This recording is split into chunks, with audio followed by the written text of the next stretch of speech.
Once upon a time, there were 3 little girls who went to Congress.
Thank you, George Floyd, for sacrificing your life for justice, for being there to call out to your mom. How heartbreaking was that?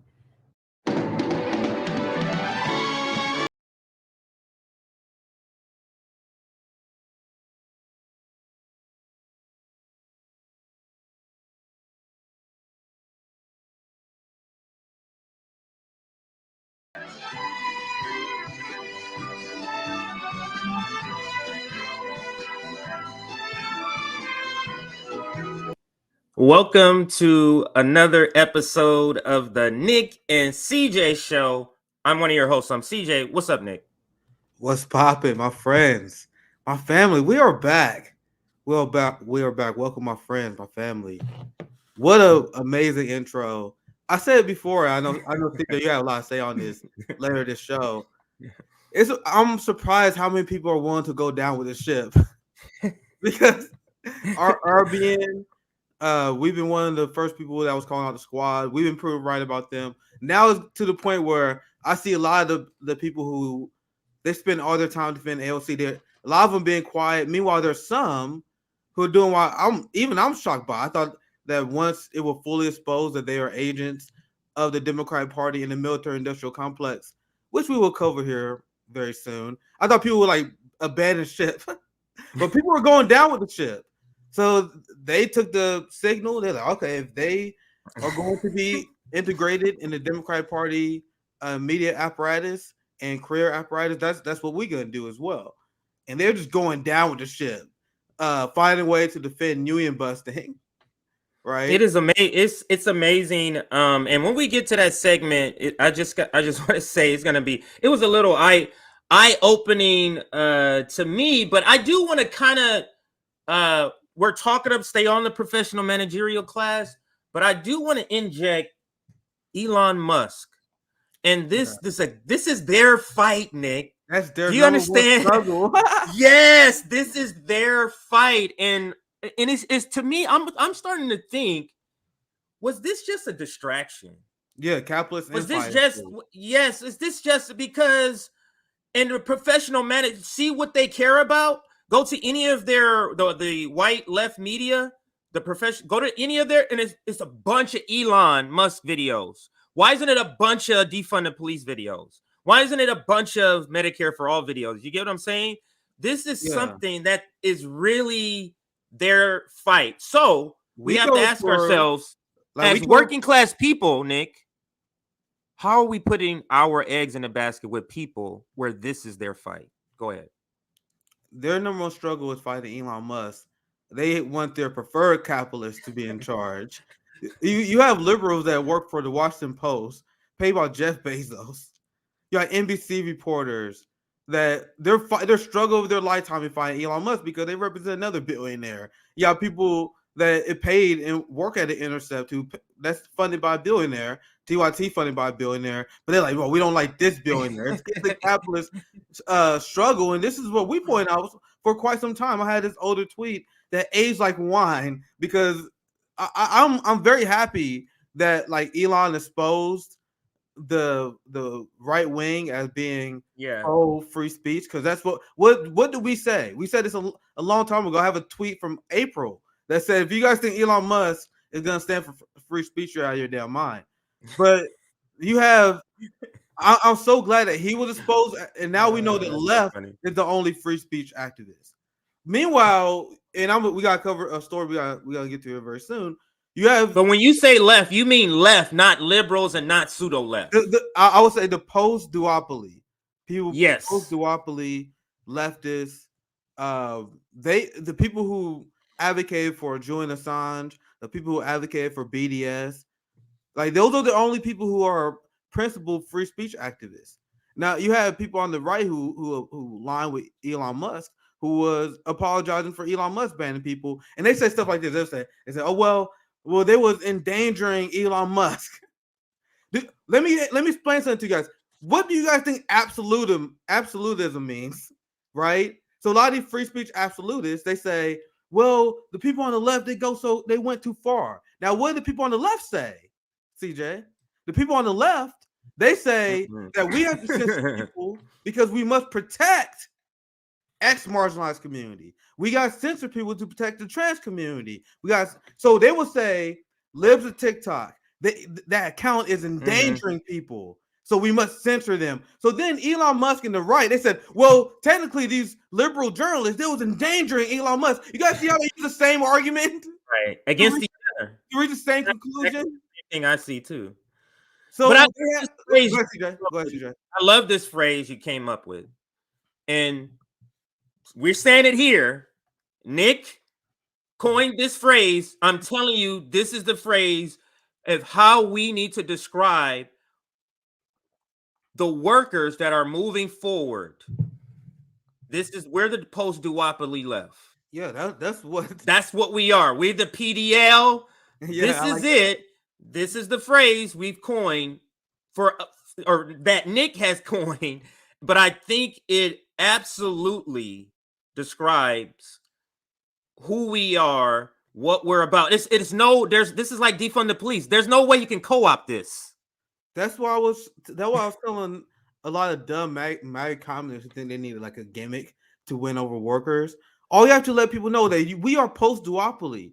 People who are right wing in this country who think they're right wing, like they think they're capitalists, but they actually exploited workers. There are a ton of conservative minded people to my right who listen to my message on Twitter, who see this show. They're like, y'all actually like this. So I'll explain to people, like, you are not turned off by left ideas. You are turned off by partisanship. You guys are misunderstood. Like, you guys see the hypocrisies that the liberals and the Democrats have, and that turns your stomach. You may not be able to explain it the right way, but when you see some brothers, some workers that are fighting for yourself, your material needs, and we have issues that we agree on, like ending the wars, holding the corruption in the upper class of our society, like in big pharma and government accountable, then people are like, oh shit, I don't care if you call yourself a socialist. Guys, I am loud. And I was on Convo because we was having a conversation with Pasta, with Fiorella as well. And I was telling Pasta, like, yeah, I go hard at capitalism, but they're not turning the right-wing capitalists off. I got socialist MMA as my handle, but there are a lot of people who don't agree with socialism, but like what I'm saying, because I'm talking about exposing the elites, us uniting. I'm not talking about this divisive duopoly bullshit. Everything that comes to the duopoly is meant to divide you. Everything. So I've been talking about this for the last 2-3 years now. Well, I'm like, we can have a movement with workers that agree on things. We may not agree on everything in terms of culture. You guys gotta understand, we got people that come from all over the world in this country. We got people deeply conservative. We're not gonna agree on culture. We have to come together to advance our material interests, and through forming this bond, we can get people on our side. Like, I got people who used to have more, like, what I would view cringy socially conservative beliefs, but through being in community with us, they're like, oh yeah, I'll drop that shit, right? I'll drop the anti-weed. I'll drop the anti, like this stuff happens. And this happened during the Bernie campaign. I told a story with this conservative lady I used to canvass with, who she liked Bernie, but she's like, I'm still anti-choice. She's still really socially conservative, but through like a month of us organizing, she dropped a lot of that shit. She's like, yeah, let's just focus on material interests. And that's what I advocate. Like, let's build community And the people who have misinformed Isn't that the beliefs. same thing that happened with the Young Patriots, Nick? Yeah. And the Black Yeah. Panthers? Isn't that the same thing? This is why it's such an intense fight to get us in the same room, Nick. Yeah, that's why they don't want to do Because it. if we do, we're gonna say we have those differences, but fuck it. But then we're gonna find out we don't really have a difference. That's why they call because you. That's why they call it red brown. They call anyone who try to organize, with the other side.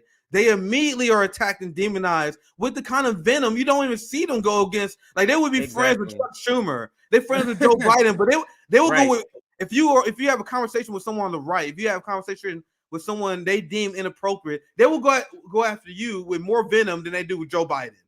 But sorry, TJ, I'll interrupt you. Go ahead. No, that was perfect. I just tweeted that out. The post-duopoly left, and I tagged you on the main account just so people know. I'm telling you, there's no way to confuse who we are, because Sam Cedar can't claim this. They can't co-opt this. Not at all. You get what I'm saying? You know how they co-opt all of the language that we use, and now they start using stuff like solidarity, but they're using it in the same way that unity is. Solidarity like, voting for Democrats, right? I'm like, what? They're going to vote for solidarity. Yeah, like Nominky and Benjamin Dixon have a show I think called Solidarity Sundays or Solidarity Wednesdays or something like that. Yes, and I'm like, are you fucking insane? But they use it the same way that it was used with Jen Perlman when I went on her show. And I don't know, whoever the guy, her assistant, the male guy who's on her show, Jen Perlman, the one that ran in Florida. Whenever he was using it, he kept saying, yeah, solidarity. And I was like, and I told him in the show, I'm like, I'm not sure you're using it the same way that we mean it. And they're not. They're just taking unity and saying, let's update this word, now use solidarity. Go ahead. Yeah, they're just hijacking our language. And you can see the disdain that they have, because as soon as you mention working with people you disagree with, they're like, oh, well, so you want to work with KKK, Proud Boy, Nazis, and that shows their disdain. Why do they immediately go to that? See you see how they think of the worker? I'm like, man, I want to work with my neighbor, and they bringing up KKK and Proud Boy. They view poor working class people as being dumb. And but go ahead. Think about Nick, the psyop here. Yeah. This is very destructive, and they understand that this is key. The psyop here, that they've got a whole swath of workers thinking that another swath of workers are all racist based on Trump. It is disgusting what the Democratic Party has done to a large swath of workers. It is truly, Nick, disgusting, because they knew they were going to lose them during Clinton era, when they made a decision to go against the worker and start going with these suburban, like these, celebrity types selling out. They knew they were going to lose the white worker because of the trade deal, Nick. They knew that. Yep. So how are they going to mask that hatred that white worker had in the middle and Midwest, in the middle of the country? They're all racist. That's why they hate us. Not because of the trade deal, not because you literally have people lose their homes and their savings, not because of that. You're all racist. That's the psyop. It is unbelievable. Go ahead. The psyop is for us to make us distrust each other and hate our neighbors. And I would say stuff like, I reject this nonsense. And then people say, oh my God, Socialist MMA is promoting right-wing talking points by advocating we work together. Like, these are things that they say. Like it's such a concerted effort to get workers to distrust. And meanwhile, on the top, they have immense class solidarity on top. They rule by civility politics. You have neocons mixing with progressives. You have Ilhan Omar being friends with Nancy Pelosi. You have Zionists mixing with people who claim they stand with Palestinians. That's how open tent it is on the ruling class. But among the workers, they want you to be staunchly ideological. They want you to divide among camps. You see how see the hypocrisy on the ruling class? Open tent. We can be friends with Chuck Schumer. Joe Biden can be friends with Bernie Sanders. But God forbid you organize an anti-war protest with someone on the right. You guys see what they were trying to push on us, which are being rejects.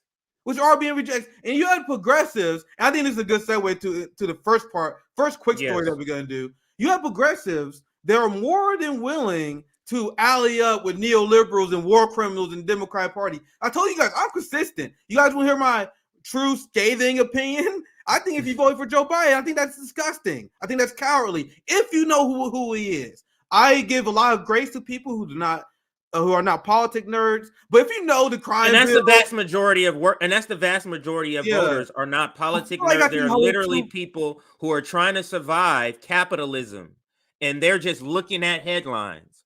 That's it. So those people we give grace to.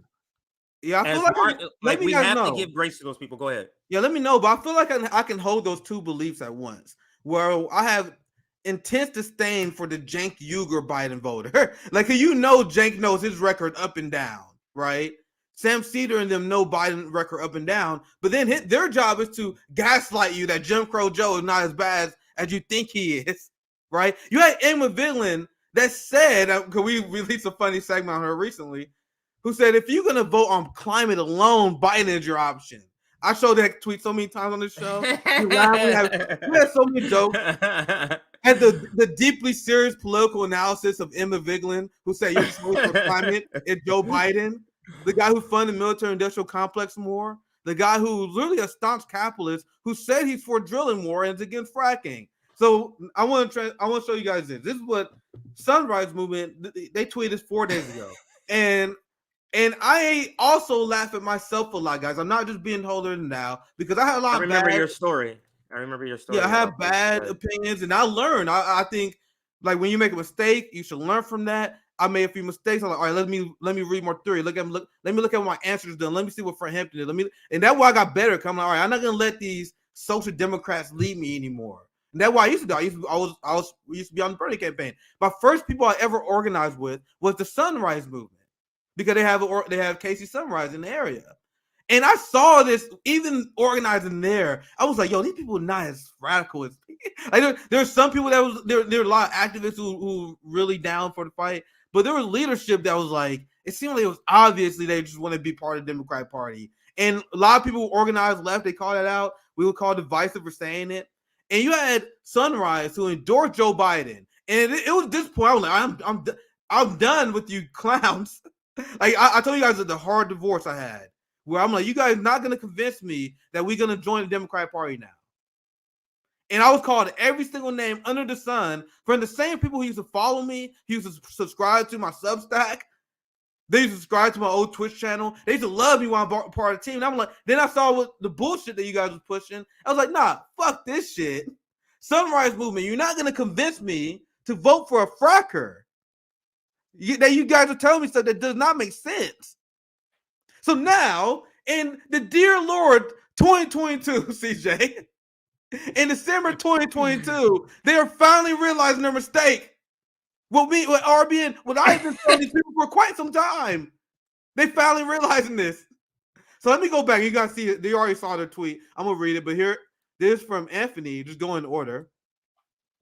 Biden backs Manchin's permitting proposal for no reason whatsoever. And I cannot emphasize this enough. Why aren't they making Joe Manchin a pariah? If their political theater is real, which we claim it is not, they will do everything they can to punish Joe Manchin and Christian Sinema. Why do Joe Manchin has all his committee assignments, guys? They took the squad off theirs for playing along. But people still think that this Democratic Party is an infrastructure that the left can infiltrate. So they was actually serious. They'll be fighting against Manchin, right? Nope. Biden for no reason, like, yo, I back Joe Manchin's permitting proposal.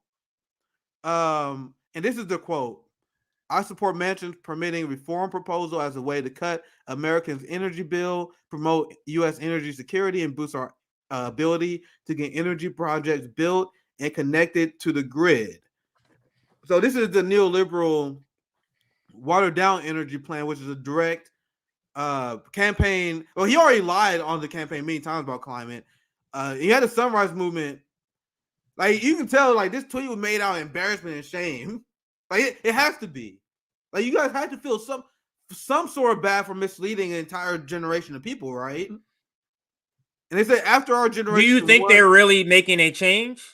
I know I'm interrupting before you finish, but think of that question, and then I'll let you finish, and then we'll answer. So think of this question: do you really think when it comes in 2024, they're not going to be back at it? Let's give them another try. So I'll pose that. I think they will be.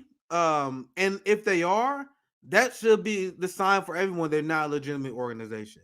If they decide to leave the Democratic Party, I'll be like, all right, good. That's a sign of good things. I wouldn't endorse them because you guys got a lot to you got a lot to make up for. Like Sunrise, DSA, you guys led workers off a cliff. That's just the truth, the hard truth of the matter. The climate movement is weaker post Sunrise. That's just a fact. Because now you got to legitimize fucking frackers.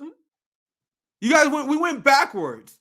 And I want to say this because as someone I met a lot of Casey Sunrise people. There are people on the ground I met who speak about militarism, who speak about capitalism and their influence on the environment, and how you can't be a climate activist and also be a part of the Democratic Party. But then you have the leadership, the people who control these Twitter accounts, the people who run shit, who don't listen to the activists on the ground. And this someone I'm speaking as someone who used to be part of this stuff. Like they would do their best to shut you up, but they will listen to AOC, Bernie Sanders all day. What do you call that? That's a top-down organizational structure. When we are supposed to be socialist, a working class movement, they're supposed to be horizontal. Or I mean, how open we are to the community. It's hella easy to reach us. Like I be talking to people on Discord all the time. People be adding me on Twitter. I talk to like we try to be as horizontal as possible. We take good faith criticism. People give me suggestions. I listen to it if it's good faith. Like that, we try our best to be horizontal.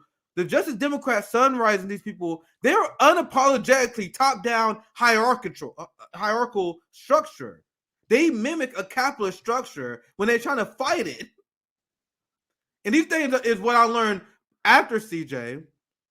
Once again, when I used to fall for these people, I wonder like what happened? How could I fall? How could we get this wrong? And I learned about these things, like how you're supposed to organize these systems of rebellion, and I see the Justice Democrat Sunrise and so many of these people, they was like at least on the top was never serious. They just want to be part of the club. So all right, let me go back to the tweet because we kind of we kept going. That's cool. That's cool. They say after our generation won the midterms, he quickly abandoned us. He was never on our side. And I cannot emphasize this enough. I was called divisive for saying this, for being right years ago. Weren't they just telling people to go vote for them in the midterms? Yes. Were they not? So what do they mean? They just said in the tweet, right after he got elected, he abandoned him immediately. So for 2 years, you knew you were abandoned, and you come back and say, go vote for the same people in the midterm? I think the question has already been answered. Are they really serious about this? This is a massive blow to Biden's legacy on climate. What legacy? What are you talking about? You see, this is the net negative. Yeah. In order to try to get these people on their side, they whitewash their crimes. Biden has gotten an F on his climate report by Greenpeace and many climate activists and Sunrise Movement during the election. And we covered this literally in our early days of FHL. It was like one of the early segments. They twisted themselves in a knot to explain themselves why they were endorsing a candidate who got F by Greenpeace. Yeah, I know you probably don't remember that. That was like literally like maybe month 1, month 2. I don't that much. They No. were twisting themselves in a knot. And why you guys? If you guys disagree with us on strategy, that's one thing, right? But why you guys have to lie about who Biden is? That's why I don't get. Like if you had Trump derangement syndrome, all right, I take this down now. But if you had Trump derangement syndrome and you disagree with my theory of change, if you believe that we should prop up the neoliberal Democratic Party, okay, let's say you afraid of Donald Trump, afraid of the right. Just say that. Why do you guys have to lie about who the neoliberals are? Like there would be progressives like Pramila Jayapal. Yeah, I see all these progressive commentators. They would say stuff like, "Well, at least I know this is what Pramila, she loves to say this. Well, Joe Biden, he listened to us. Well, at least Joe Biden changed." Bernie Sanders said, "Well, I know Joe Biden, he was right wing, but now he's more willing to listen to us than he was before." Just say you're afraid of Trump. Why you guys gotta lie about these people? See, that's the part. That's the part where we can't be silent about, and where most of the friction with the pseudo left is with. It's over these people because we're not willing to sit by and play the charade. Like, yeah, these people like Bernie and AOC, they're slightly better, they're center, and then everybody else is center right or right of center, and then Bernie and AOC are center. So, and like that doesn't it is not equaling or equating into results. It just crumbs, and crumbs is not enough to feed the masses. Isn't it? Get it? That's why the inequality just grows, because these crumbs, these legislative crumbs, is not enough to take care of the masses. That's why it's important that we refer to ourselves as post-duopoly left. Yeah, you see that undeniable difference between us and the strategies and the factions of the Sunrise Movement, and the strategy and the faction of the people who apologize for the squad. That's something that they can't pretend is not a big barrier. When they say, "Oh, we are okay with people who work with Democrats, we believe that's a valid strategy." Meanwhile, RB, and we say, "Fuck that." We are, either you're a third party, or you're a post-duopoly, or you're not serious. And that stance that we have intimidates the shit out of a lot of people. Yeah. That line is, and that's what this is. Yeah. And Aaron, we're gonna clip this. Yeah.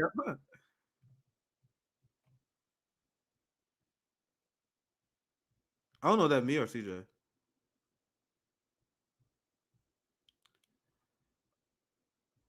Hello. I don't know if CJ froze. That's just me. Yeah, I think that was CJ. I was thinking, like, what the hell is going on? But I have a few more things I want to share. I want to think. Let's try to get CJ back here. There he is. I think he froze. There we go. It's crazy now. Yeah, I'm gonna throw a little conspiracy. There's no way that just happened. Hold on, I'm telling That's you. the first time I've seen that happen. I'm like, whoa. That's what I'm saying, because what happened on my end, the entire now I have what is this, Chrome up. All of this, I have like 4 tabs up. The entire thing closes by itself, and it reopens right when I said that. So I'm just saying, man, this man. You was on fire too, man. Yeah, but the point that I was making, I don't know where I was cut off, but the point that I was making, I was trying to shout out Erin, who's our editor, and shout her out. Make sure you're still donating to our fundraiser, because our fundraiser is fundraising to pay people like Erin, who is now, we have staff. She is technically our only paid. One of our paid staff. We got another one. So one of our paid staff. So, Aaron, we will be clipping this because, Nick, it is important. I think we need to make a distinction, and we use a lot of different phrasing. We go pseudo this, we go, boutique, we go NATO. I mean, and they're all of that. But I think we need a way of making a distinction for us. Because when it used to be liberal, and then the more radical people said, no, we're going to start calling ourselves progressives. And then liberals said, oh, you know what? Let's jump on that. And they came progressives. And now look what's happening. It's the same thing. So we need to take a name, take a sort of phrase or a slogan that clearly they can't even touch. And this is something that they can't even touch because they are in lock stands. Now think of that, Nick. Think of that. They cannot touch this phrase, this concept, and co-opt it.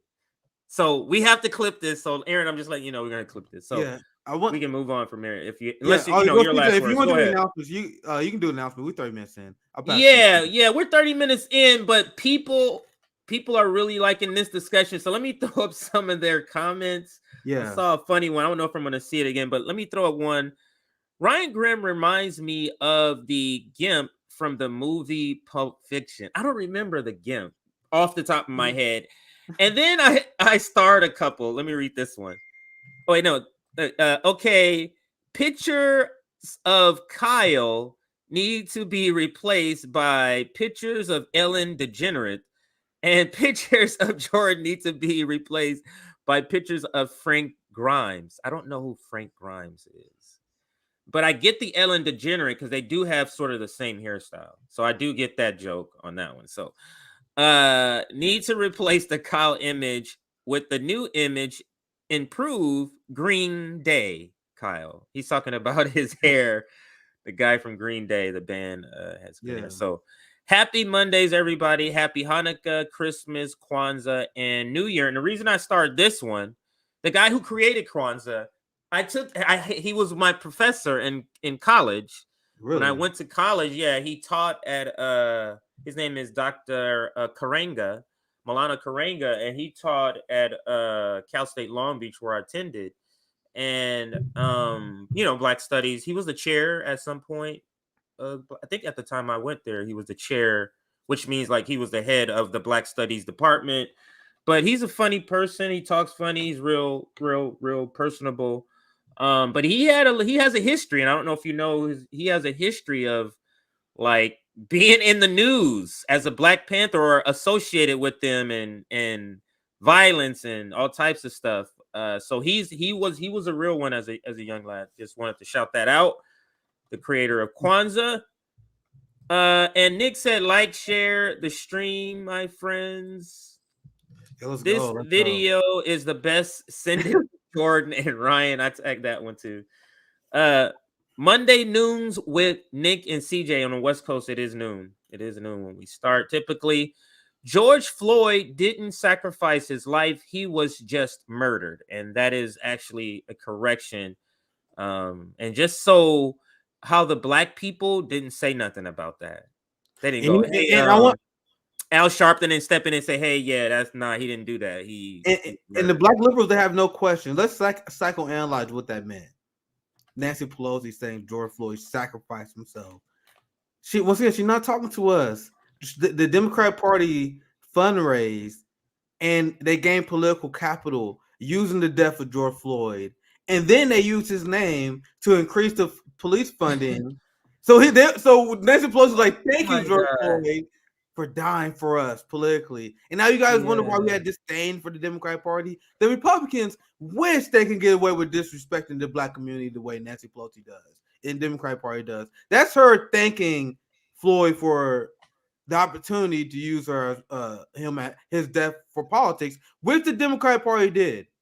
And Black liberals and Black boomers just keep taking it. They just keep taking it from these liberal scumbags. We'll go see Jack. Using a slave, because he was an ex-con, using a slave's death by a slave catcher to give more money to the slave catchers. Exactly. And then Al Sharpton says, those people are on our team. This shit, Nick, this is sometimes, man, I'm just be like, and now Democratic Party is a tall mountain. Go ahead. Yeah, now Democratic Party operatives are doing propaganda full time right now. Yeah, full time. Like, guys, if you watch Morning Joe, if you watch TYT is doing it too. You watch, yes, they are. They're doing at least one subtle propaganda segment every single fucking show, and that's after they gain political capital using the death of George Floyd and pretend they represent Black issues. And many of the Black liberals, like Eric Adams, I have a segment that I may get to during our rapid fire segments today, where you have Eric Adams, and this ties to our overall segment. We're going to talk about how neoliberalism is militarism. The increased police state and state violence, that is the end result of supporting the Democratic Party. You have a homeless crisis. You have people without health care, millions that's going homeless. You got millions that have medical debt. Meanwhile, you got Eric Adams that is defunding libraries, but increasing the police budget more. That's done under the cover of the Black capitalist class who supports Eric Adams. We got to be able to recognize and acknowledge our Think enemies. about that, Nick. I'll pass right to you, but they want us to have Marjorie Taylor Greene derangement syndrome. And I'm not saying she's not bad, but Marjorie Taylor Greene is not governing us. She governed a bunch of rednecks that vote Republican at a 70% rate. The people who govern us, the Emmanuel Cleavers in Kansas City, the Quentin Lucas in Kansas City sold our community out to real estate developers. And you have Casey Tennant to call this out. There's a black genocide. We had 33% of the black population, 3 times more on nation average. It dropped down to 26, 27%. And that is because of neoliberal Democratic Party politics. Marjorie Taylor Greene has nothing to do with that. You guys see how they want us to distract us from, and they want to make us think that, oh, only this person's our enemy. Meanwhile, they want us to be friends with people like Eric Adams and Quentin Lucas. But CJ, what I want you to chime in. I'm gonna just tell you just on what you're saying. There's so many different levels of dynamics here, but about Eric Adams, think about. Let me just paint the picture, and how it's such coonery, such house slave mentality, because this is the dynamic. The ruling class, who's racist, white supremacists, make a deal with the black capitalists or black aspiring capitalists, and black aspiring capitalists selling their soul, knowing that these white racists hate their fucking guts. And they go out and they are the face of some of the most egregious legislation, egregious policies that the white supremacists want to deliver. Stop and frisk, Eric Adams is an example.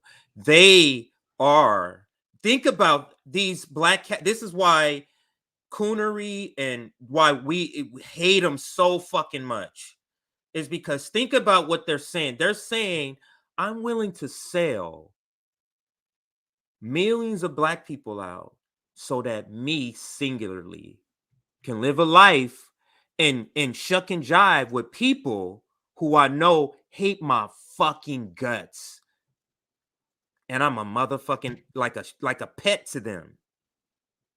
It's like I could never do that, Nick. Yeah, I could never do that. I could never sell out like that. Imagine the amount of darkness in your soul to do that. Like, we talk about this among each other, and it's just we have a sense of disbelief that someone would even be an Eric Adams, and they just do it. The black capital class, they take this as a duh. Of course, in order to climb this white supremacist capital society, of course we have to sell you guys out. Of course we gotta do this. Look at this, and I'm gonna do a full segment on this, so this is just a preview. But look, Eric Adams' public library cuts would devastate a system average New Yorkers needs. And CJ, these are the motherfuckers who try to pretend they don't know what defund the police means. Think what is headline? Eric Adams defunds the library, and these motherfuckers act like we don't know. They don't know what we're talking about. You do this, but set with the police. Do you understand? Is that complicated? This a set with the police. Anyway, I'm spoiling that story. I'm gonna say that for a longer breakdown. No, but it's truly disgusting. It's truly disgusting and good receipt. So let's get through. That was a great introduction. Let's get through. I can't believe that was just an introduction. I'll pass to you, and I can do the military story if you want to. But yeah. So let's do the announcements real quick. So let's join our Substack. If you are watching this on replay, or you want access to our what is that called? Discord. I always forget that. If you want access to our Discord, join our Substack and you will get access to our Discord through our Substack. There's 2 ways to get access to our Discord. That is paying Patreon. We send links to those people, or to our Patreons. And then the free avenue is if you subscribe to our Substack, you also get the link to our Discord. So make sure you do that. The other thing, I'm going to throw up some more comments because the chat today is pretty base today. So I'm going to throw up some of your comments again. But let's like this video. Let's see where we're at. Oops, I need to monetize. I did not do this. Sorry, everybody. So, There we go. I didn't even monetize this account. I just did it. All right. My So friends, chat is popping because CJ. I'm no. So behind, if you see some, like, toss it up there because the chat's popping. I want to give everybody their shout out because today's is the chat is pretty popping. 205 likes. We have 363 people. Can we do 325? Can we push to 325? That's 125 or 120 to be exact. So 120 more likes. We're gonna throw up your comments because your comments have been on fire today. So this is where we were the last time I checked. Let's see. We've added about 30 some odd people. I'll update it later, but we've added about 30 more people there. So let's help us get to 30,000. Hashtag RBN to 30,000. And I think, Nick, that is it. If you see any comments, though, let's toss those. Yeah, make sure you guys leave a super chat, and I can get to those. Yeah. Story. And now I'm gonna preface the story by saying this, and this has been a message, and this is why we are the post-duopoly left. The message I send and I continue to convey to people, especially people who consider themselves to be anti-war. Voting for the Democratic Party is enabling the military-industrial complex. There was no hiding who Joe Biden was. There was no hiding what the Democratic Party agenda was, especially in the era of Russiagate, where they openly talk about how they must counter China and Russia. And voting blue enables the military-industrial complex. You cannot consider yourself to be a socialist if you are enabling these systems. So I'm going to show you guys the result of your quote-unquote lesser two evils. And this is why both parties, there's a concerted effort to get you guys to focus on the culture war so they can continue to rob us blind. Here's this is a story that came out earlier today. New boom for orange makers in the United States military spending increases. And this is regarding the new military-industrial complex boom that we've seen under Joe Biden. And this is the question I posed when I was on the Glenn Greenwald show. I also mentioned this on the mother of all talk shows. And I always bring this point up when I make my first debut on these big platforms, because I want to make it clear to people that's hearing me for the first time. If you want to vote out the influence of Raytheon, Boeing, there is no option in the United States for that. CJ, you notice I always mention that every single media appearance? That's on purpose. Yes. That's on purpose, because I want people to realize we are a capitalist dictatorship. And I'm gonna quickly read this, and I'm gonna show you guys why we have the coverage that we do. And you can ask yourself why the NATO left and the boutique left, their coverage serves their agenda. They're promoting NATO, repeating NATO propaganda, supporting the Ukrainians in their endless pursuit of military endeavors. You are not anti-war if you do that. You are a tool of the military-industrial complex.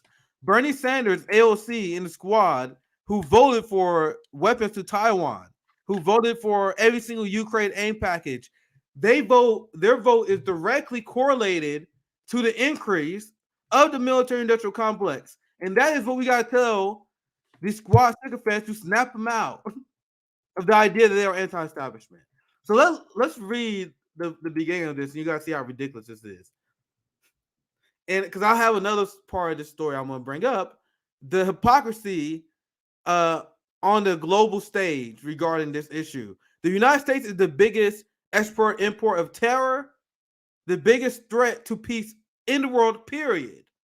Look at this. The prospect of growing military threats from both China and Russia is driving bipartisan support. The growing military threat of China? I'm asking you guys, for anyone sitting at home, please ask yourself, do you guys feel like Beijing is about to attack you? Do you guys feel a threat from Beijing? Do you guys see the clown? This is ridiculous. How can they sell this? Like, I get selling war, But how can they sell this war, Nick? This is a unique sale because it's a different sale than anything else. China, like this sale of war with China, I'm curious the narrative they're going to try to sell, or do you feel like they're already using one that they're selling? Remember how I just don't understand how they're going to convince the majority of people on that. I don't get that. Remember how we did a breakdown of China anti-China propaganda, and when they say China is a threat to the United States, they're not talking to us because they want a unipolar dominance, right? So China is a threat to that. So when they say that, they want you to leave that conversation with the implied threat of, oh, China must be a military threat to us. And they leave it purposely vague on purpose. And now the messaging coming from Washington now is not even that subtle anymore. They just straight up saying, oh, the military threat of China. Who has military bases surrounding the other country? That's the United States, not China. So let me finish this part. I'm gonna show you guys some more receipts. Congress is on track in the coming week to give the final approval to a national military budget for the current fiscal year that is going to reach $858 billion, $45 billion more than what President Biden requested. And I cannot emphasize enough, this is bipartisan. How does that happen? Well, how come that never happens? We go to Senate and say, hey, $15 minimum wage, and they say, fuck that. Here's $20 minimum wage. How come that never happens the other way, Nick? How come they go in for military and they go, here's $45 billion more you didn't even ask for? Now do you guys know why they want you to fight over transgender people in bathrooms now? So you don't think about that. So you don't think about this. Now you see why they're pushing the culture war. Actually, got 24/7 groomers over here, guys. The only groomers that are out there are the military personnel that recruit kids in high school. That's a groomer. Our military is. They groom kids, lie to them about war, and get them killed. And then the ones who survive, they abandon them. That's why 22 veterans kill themselves every single day. That's a groomer. If we are having a serious conversation. But a lot of Americans, they don't want to have serious conversations like that. They rather pretend some random TikTok is grooming kids or some shit, right? The real groomers are the military. Y'all ain't ready for that conversation. Let me read this next part. I'm gonna give you the next receipt. Our audience pretty base. They might be ready for it. I don't know. Yeah, I only talk to the one person that might have stumbled to our stream for the first time. I ain't talking to you guys. Yeah. I get what you're doing. Yeah, I do that. Yeah, I gotta be nice to our audience. So I'll make a comment that's specifically to one person. It's not to everybody else. I get you. Yeah, do that. Yeah. You guys know I love you. I'm gonna read this part. I can't sleep at night knowing China won't attack us. It's so silly. This is gonna be the response, though, Nick. People are gonna be like, "What? Where's China doing any of these stuff? Where's China killing and bombing people?" And now you guys want to see why we've been pushing back aggressively against the Ukraine propaganda. This is Jake Sullivan, Biden's national security advisor. Put the buildup in strategic terms. He said, "Oh, this military." The gigantic military budget increase, we got a strategy in that, and not corruption. He said the war in Ukraine has exposed the shortfalls in the nation's military-industrial base. They are now saying, oh, because of the war in Ukraine, we underestimate how much we need in the military. Okay, if this is true, and the argument they say this is because of China and this is because of Russia. If this is true, explain the military increase last year and the year before that. And the year before that. You can see how they always they create a boogeyman. The liberal establishment is more than happy to go along with it. And they say, oh, because of Putin, we got to fund the military industrial complex more. And they get away with it because they get most people to focus on stupid ass conversations like trans people in sports and other ridiculous nonsense that is meant to divide the working class. And that's why you guys think it's push? Go ahead, CJ. Go ahead. I'm ranting. No, I just wanted to explain my theory and I'm gonna say it as many times as I want because I really do believe this is what they do. So my theory to divide the working class, because you just brought up the trans debate that keeps going on. Now you have to ask yourself, why is this push so much? It's not sheer numbers. You're talking about 1% of 1% of 1%. Okay. You're talking about a small. So why then is Republicans doing this? You have to think from a strategic point of view. What are their number one issues, Nick, right now? Stuff like CRT, defund for police, trans. Now, would you say these are more newly or revived left, more radical left sort of policies or topics? This is the left of the left sort of topics. And where hasn't that hit yet? Middle America, where most of the white people live. So what do? They attack the most left thing that's out there, and because they know that's how they can separate the white worker. The pop culture things start on the coast and then they move inland. They had some of these issues haven't moved inland to be pop, like part of pop culture inland. So that's the issues Republicans, just based off of them strategically based off, how do we get all of middle America with us? This is it. Let's go after these issues. CRT, even though it's not even being taught, Nick, even though it's not being taught, it magically appeared. Out of where? And same thing with trans issue. Tulsi Gabbard literally just post a video for no reason about trans women in sports. No reason at all. And why is she doing this? I was on the convo couch and we were talking about this. We were having a great conversation about it. And I explained, like, guys, I'm 30 years old. I grew up in the 90s. Like, why are people pretending like drag shows is like a new thing? Like people pretend like this is a new phenomenon. Like there've been drag shows forever. If you want to have critiques of that, go ahead. If you want to be, if that's your biggest struggle, congratulations on the privilege, whatever. But people pretend that this is a new phenomenon that's going on, and that was people doing. Oh my God, you guys see these drag shows? I grew up knowing about these things. I grew up knowing about all this, and they pretend this is a new.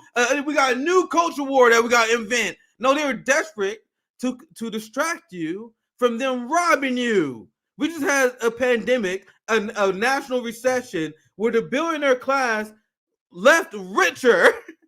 Elon Musk made record profits. Jeff Bezos made record profits. The top 1% made record profits, and after the pandemic, they are enriching themselves because of war. Meanwhile, they want you to think the number one issue in our society are these culture war debates. And people get upset at us every once in a while. I know you can't do TJ because we don't engage in it. People are like, oh my God, Arvin, are you telling me that this debate between trans kids in school is not important? I said, yes, it's not. That's a local issue, motherfucker. Nick, I told you guys. Go ahead, TJ. But this is what they sold people on. They sold people on drag shows and little kids grooming. Is RuPaul's Drag Race not one of the top shows on cable? Isn't that a popular show on cable? Hasn't it been a popular show for like fucking 10 years? 10 years, Nick? How many conservative people may tune in to his drag show, or I think is Drag Race or something like that, and their kids is just running around in the house? Why now is it an issue now, Nick?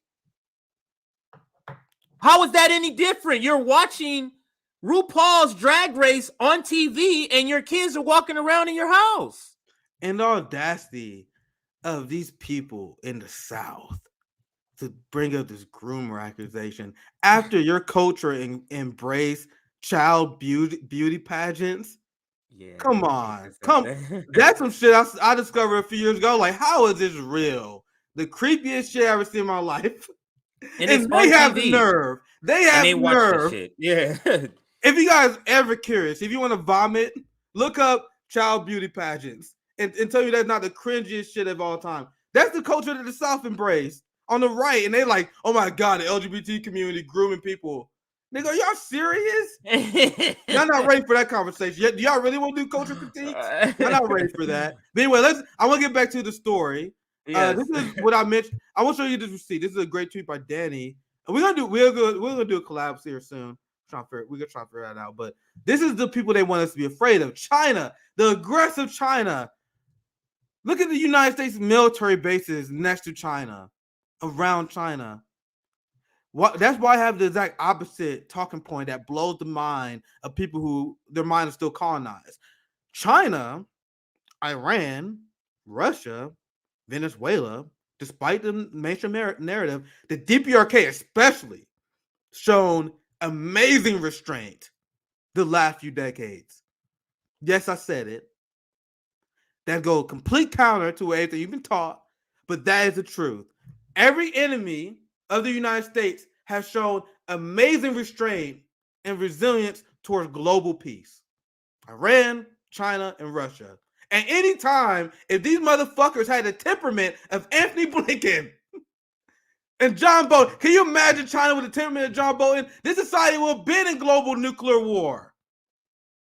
Can you imagine in the United States, if this is Florida over here, New York is over here, Canada somewhere, California somewhere over here, right? Can you imagine if Russia, China, Iran had military bases?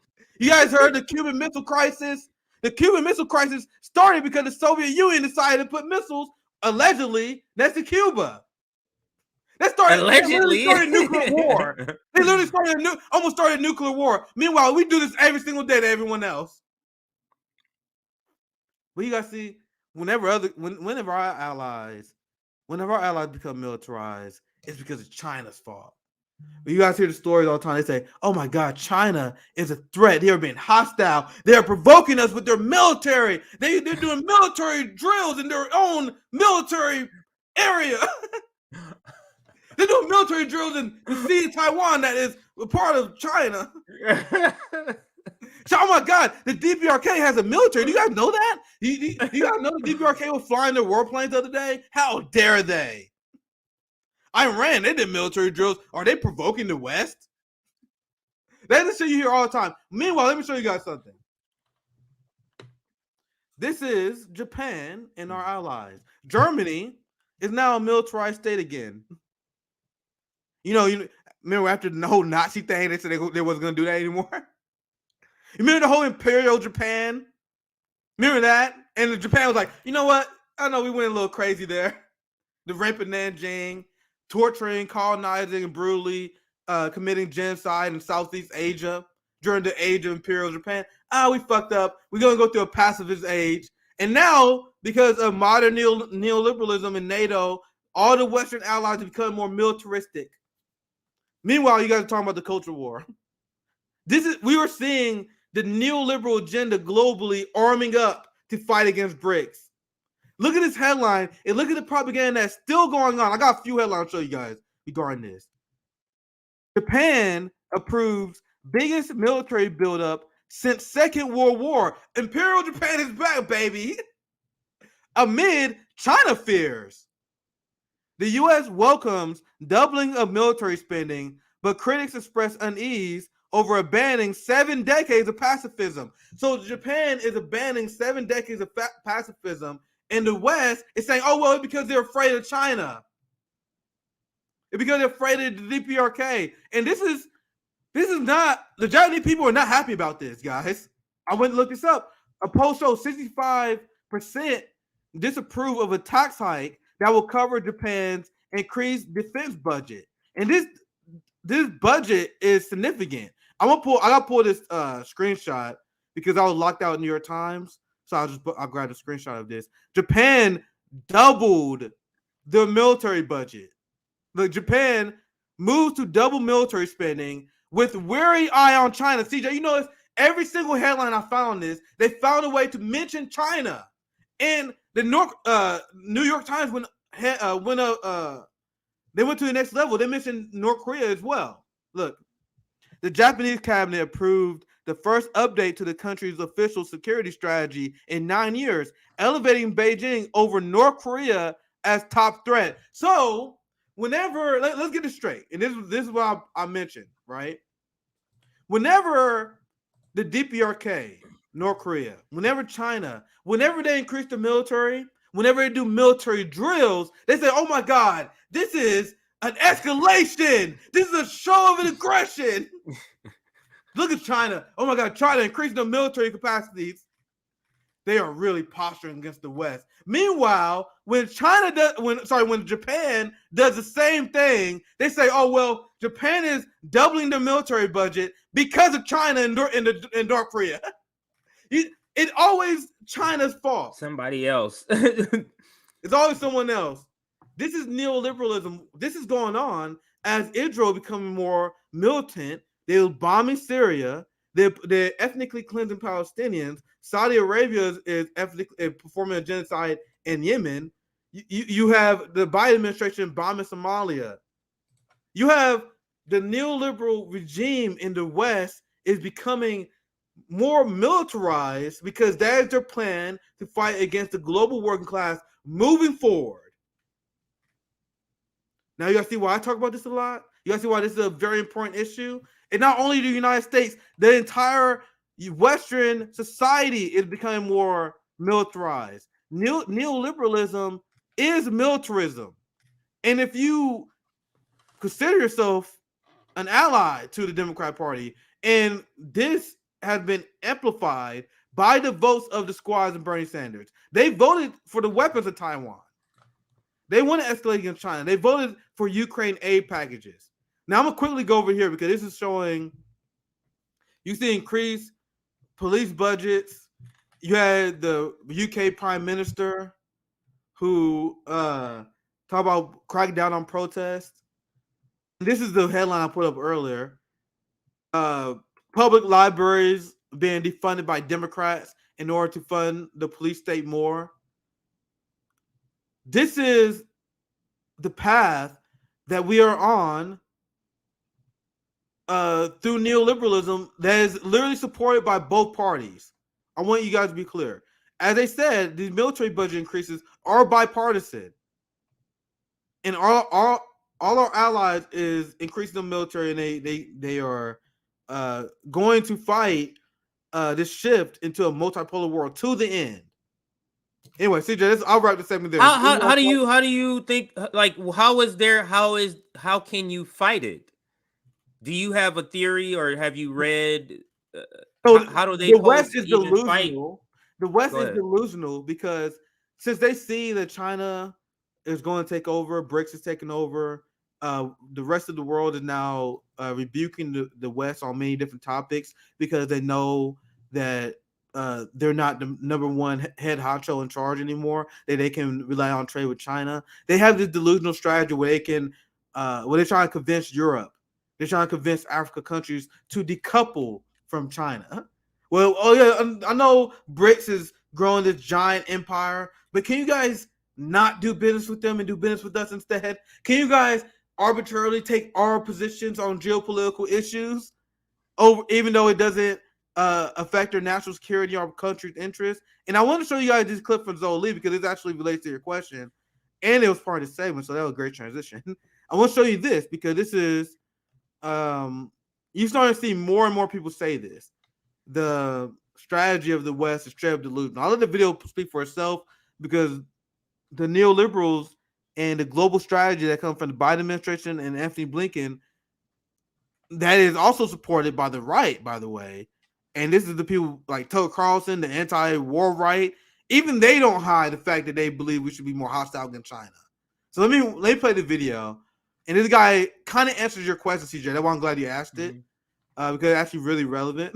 So let's play this video here. I think the United States will find it very difficult to decouple from China because they'll find with China getting more integrated with not just East Asia, with the rest of the world, a decoupling between US and China may mean a decoupling between US and the world. And I can tell you just 2 nights ago, I was on a panel with the foreign minister of South Africa and the former foreign minister of Brazil, Celso Amorim. And Celso Amorim said, listen, I mean, look at the amount of trade that Brazil does with United States, right? Brazil's trade with China, I think, is 3 times. Brazil's trade with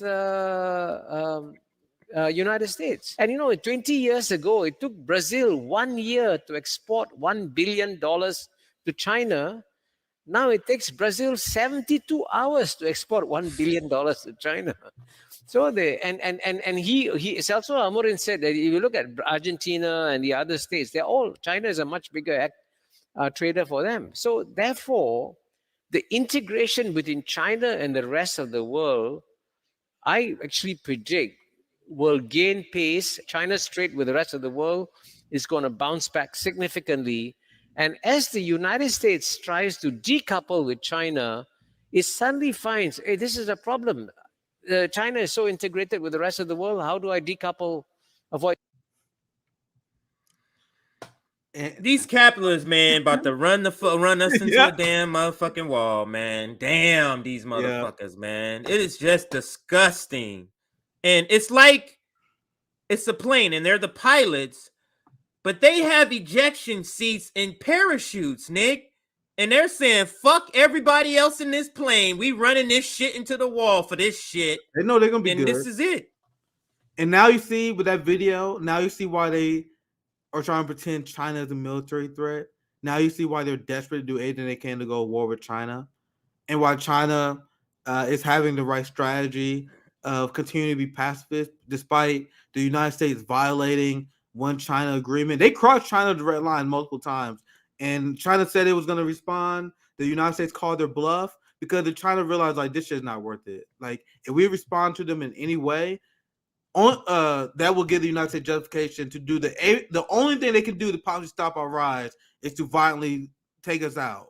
So China, they made business relationships with Saudi Arabia recently, and they straight up said, yo, I don't care what you do. I don't care about your business. We about making paper. You about making paper? I'm about making paper. The United States, they're not about making that paper no more. You about making paper? And the crown prince is like, as a matter of fact, I am.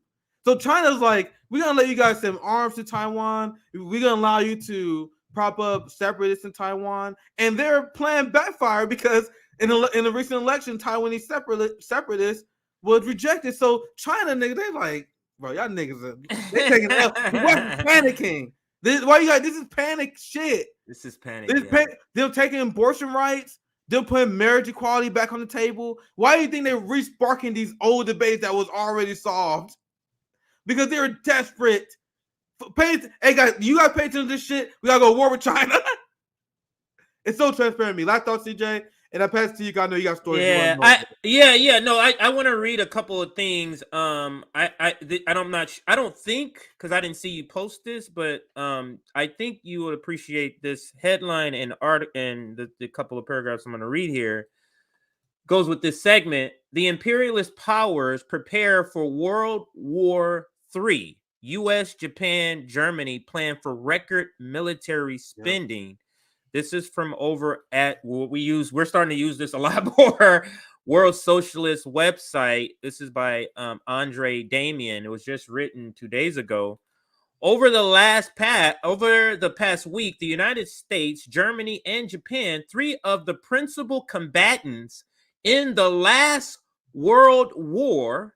That's key to understand on what's happening. People just think these are just random countries. No, they're not. Yeah, they're not. They literally are not. Three of the principal combatants in the last World War moved to approve their largest military budgets since World War II. Each marking a major escalation in their preparation for military conflict with Russia and China. I'm going to pause here. I'm going to ask you this question. Do you think, I know this answer, but I'm curious I want you to say it and expand and, give more detail. What is China and Russia looking at? What's happening?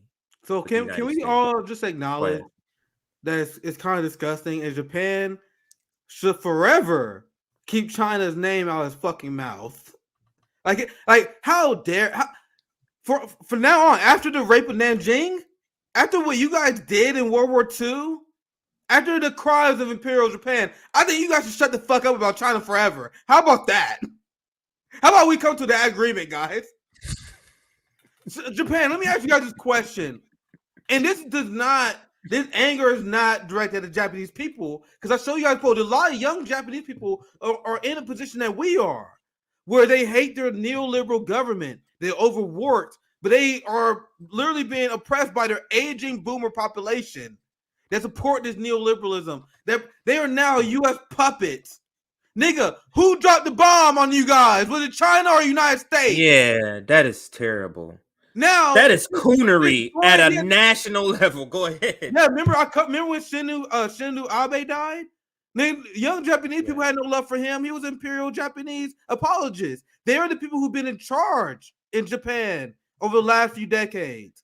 Obviously, there's always this little tilt, but Japan is a largely right-wing country. It's been ran by these psychopaths, these genocide, the Japanese genocide denialists like Shinzo Abe, who was the former president, who protege have the same ideology. So you have these people who are imperial Japan apologists that are now in charge, that are now boosting Japan's military budget against the will of the Japanese populace and the Japanese working class. And they have the audacity to blame China after your fucking crimes, after your crimes that you guys did to Japan. And I remember I traumatized myself before. Look at the rape of Nanjing. Look at what the Imperial Japan did to Japanese women and children. And after what you guys did, you guys now want to victimize and go after China. This guy said, I see Tony, the Japanese-Sino war was horrible. The war crimes that the Imperial Japan did, it was so bad. They was like, all right, we're going pacifist after this shit. It's like the Nazis. They had to go low, CJ. They had to go low for a few decades. Now, after seeing Nazis being integrated in NATO, after seeing this neoliberal war push by the West, they said, oh shit, we can come out hiding now. Welcome back. I'm gonna have an expert. Yeah, I'm gonna have an expert because I've been listening to a lot. I've been trying to learn more about Japan. It's very crazy how much Japan had like nilled the boot and pretty much been a West proxy bootlicker in the region. Yeah, just terrible. Anyway, go ahead, CJ. I just want to go on that little rant. Yeah, let me just. I'll read a couple more, and you're gonna want to rant some more after a couple more paragraphs here. I'm telling you. On Thursday, the U.S. Senate voted overwhelmingly to approve a $858 billion National Defense Authorization Act. Understand, this is propaganda here. This is offense. It's not defense. That's key. Yeah, great point. You know what I'm saying? That is offense. That is $45 billion larger than that requested by the White House, which was in turn larger than requested by the Pentagon. Here's some more money. Let me make it rain. Now let me go down here on how China is involved. So here we go. Here. The NDAA will upend Washington's decade-old one China policy by providing $10 billion in direct military funding to Taiwan for the first time. The bill will also institute no-bid contracting, typically used only in wartime. Typically used only in wartime. I feel like I have to say that again. Typically used only in wartime, allowing defense contractors to charge the U.S. government whatever they want. This specifically goes to the story, Nick. The first story you read.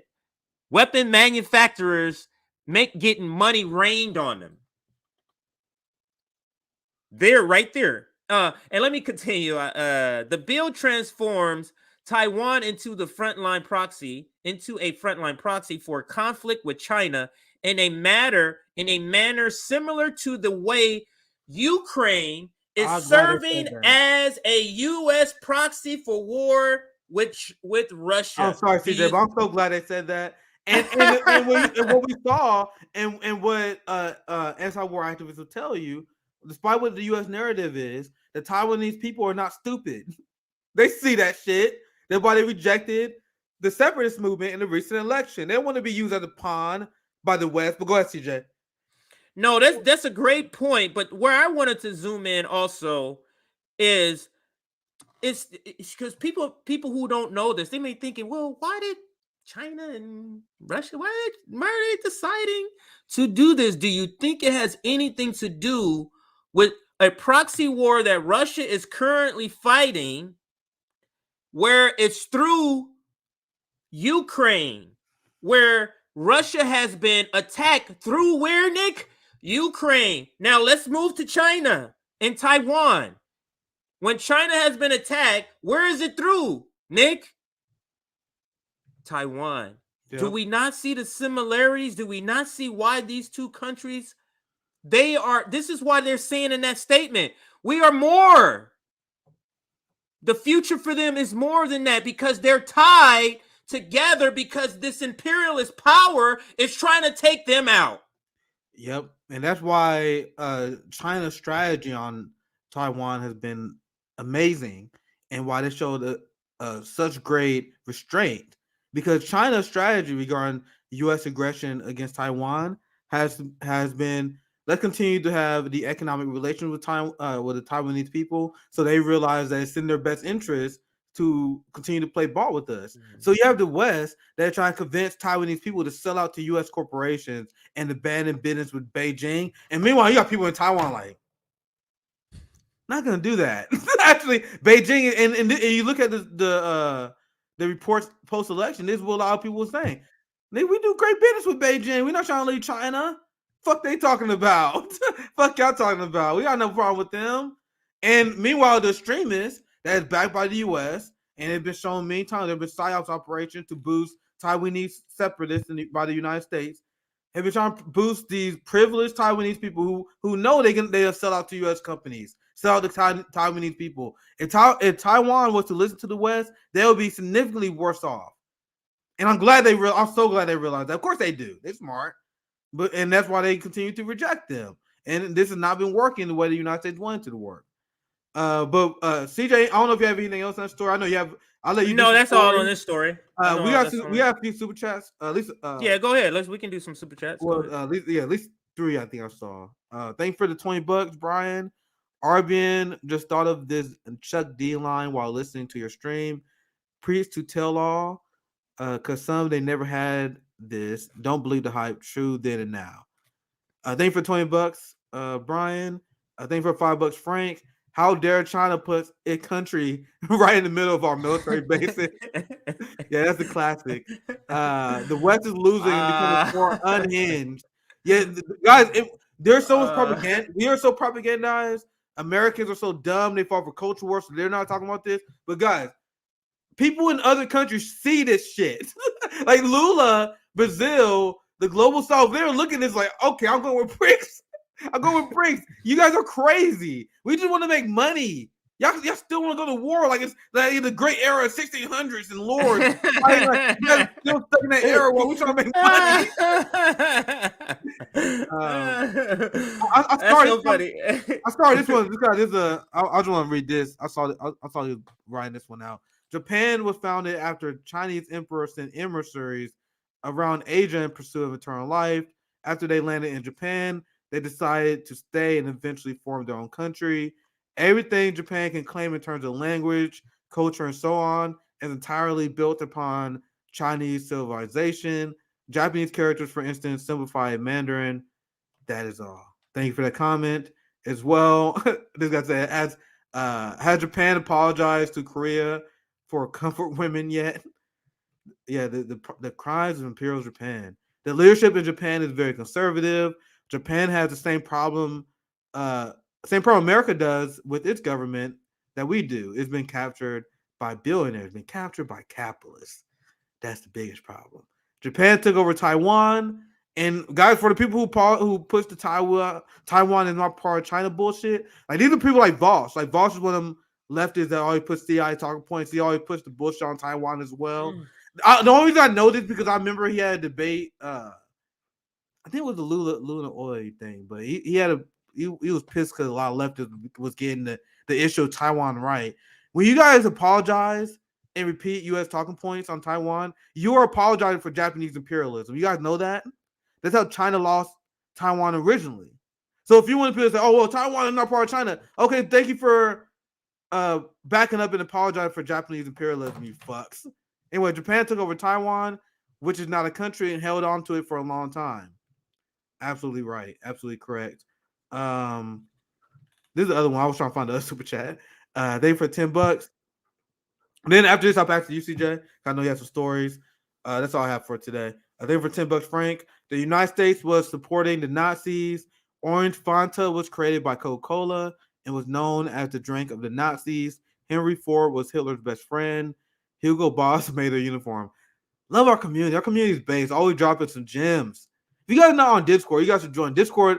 It pretty much like our super chats out here. Everyone's just dropping gems, talking about the organizing. Love our community. So, and then I guess we go to super chat after the next story. So I pass it to you, CJ. Actually, I see this one. Last one. Yeah, go Thanks ahead. for $2 from Jay the informant. Y'all thought Lil Wayne made it rain. U.S. on deck. Thank you for $2, Jay. CJ, pass to you. Oh yeah, in terms of I think we have. I'm trying to get case study QB on. I think it might join tomorrow on Wednesday. QF Nimene join on Friday. So I got a few other guests that I'm working on, and we gotta get Q on a lot more often. We gotta bring Q on a lot more often. So they'll have CJ pass to you for any stories that you want to get into. Absolutely. So let's go to a couple stories here. I want to go to a couple quick stories before we get to the main story, or one of the main stories, which is progressives. What's the? Let me hang on a second here. Let me get the exact title. Pseudo left media refuses to tell the truth on with the progressive Democrats, and I feel like it's more than just an opinion. Like Ryan Grimm is a reporter, and how much of his reporting can we count on? We can actually go to that story first. So we'll go to that story first. How much of his coverage can we count on when we know he will not report on anything about the squad that's too damning to them? We know that. So that's the story we're going to come up with next. But first, let's do a couple of announcements. Join the Substack. If you want to get access to our Discord, this is the free way to get access. If you're a paying Patreon subscriber, we send that link out maybe once a week. So later this week, it'll be sent out for any new Patreon subscribers. Also, if for the free way is if you subscribe to our Substack, doesn't require any membership or anything, just free, you sign up. We send you links, or we send you emails when we go live, when we send out clips. And also, we will be sending you the Discord link if you join our Substack. The other thing, like this video, the last time I checked, we were at like 336 or something like that. We have 440 people watching. So can we push to 425? Can we push to 425? That's essentially 100 or 90 more people to hit that like button. So can we get 90 more of you to hit that like button? And I want to shout this out again. Post-duopoly left PDL. Let's go. That's our new marking now. But let's now move to this story. And I'm just gonna go to Twitter here. So let's just go to Twitter and go to my bookmarks here. I got a couple of things bookmarked. Now the reason for this, because I'm still kind of just taken back by Ryan Shear promoting of like selfless, like just shameless, like how do you say it, going to the mat or for the squad, to the point to where I can't even with them. to the point to where, like, if you're willing to do this now, to me your reporting is suspect to me, because look what you're willing to do. Look what you're willing, the scenario you're willing to craft through your reporting. Let's not forget, he didn't just tweet this. So for me, that's where it spun. And the official title is the pseudo left media refuses to tell the truth about progressive Democrats. Now, why are we listening to them as a working class population? Why are we listening to these professional managerial class types And now let's move to the tweet. I think that's a short preface enough. Now let's move to the actual tweets that I want to show you here. Not that one. Let's go down. So what I did, Nick, all I did was simply type in Ryan Grimm, the word AOC, if you call it a word or the name, and and the word squad. And the trove of tweets that you can pull up where Ryan Grimm is literally defending the squad and AOC, it is preposterous. So pseudo left can't be trusted. All right, I think that's good enough title. So let's get into this. Now, as a receipt, I want to just show a couple of tweets. And I purposely wanted to get tweets that wasn't current so that we can see that this has been going on for a while. And this is the reason why we can't trust them. Now, let's listen. Let's look at this tweet here by Ryan Knight, friend of the show. Nick is in here too. You can see you participated in this tweet too. But let's make this a little bit bigger. So let's check this out.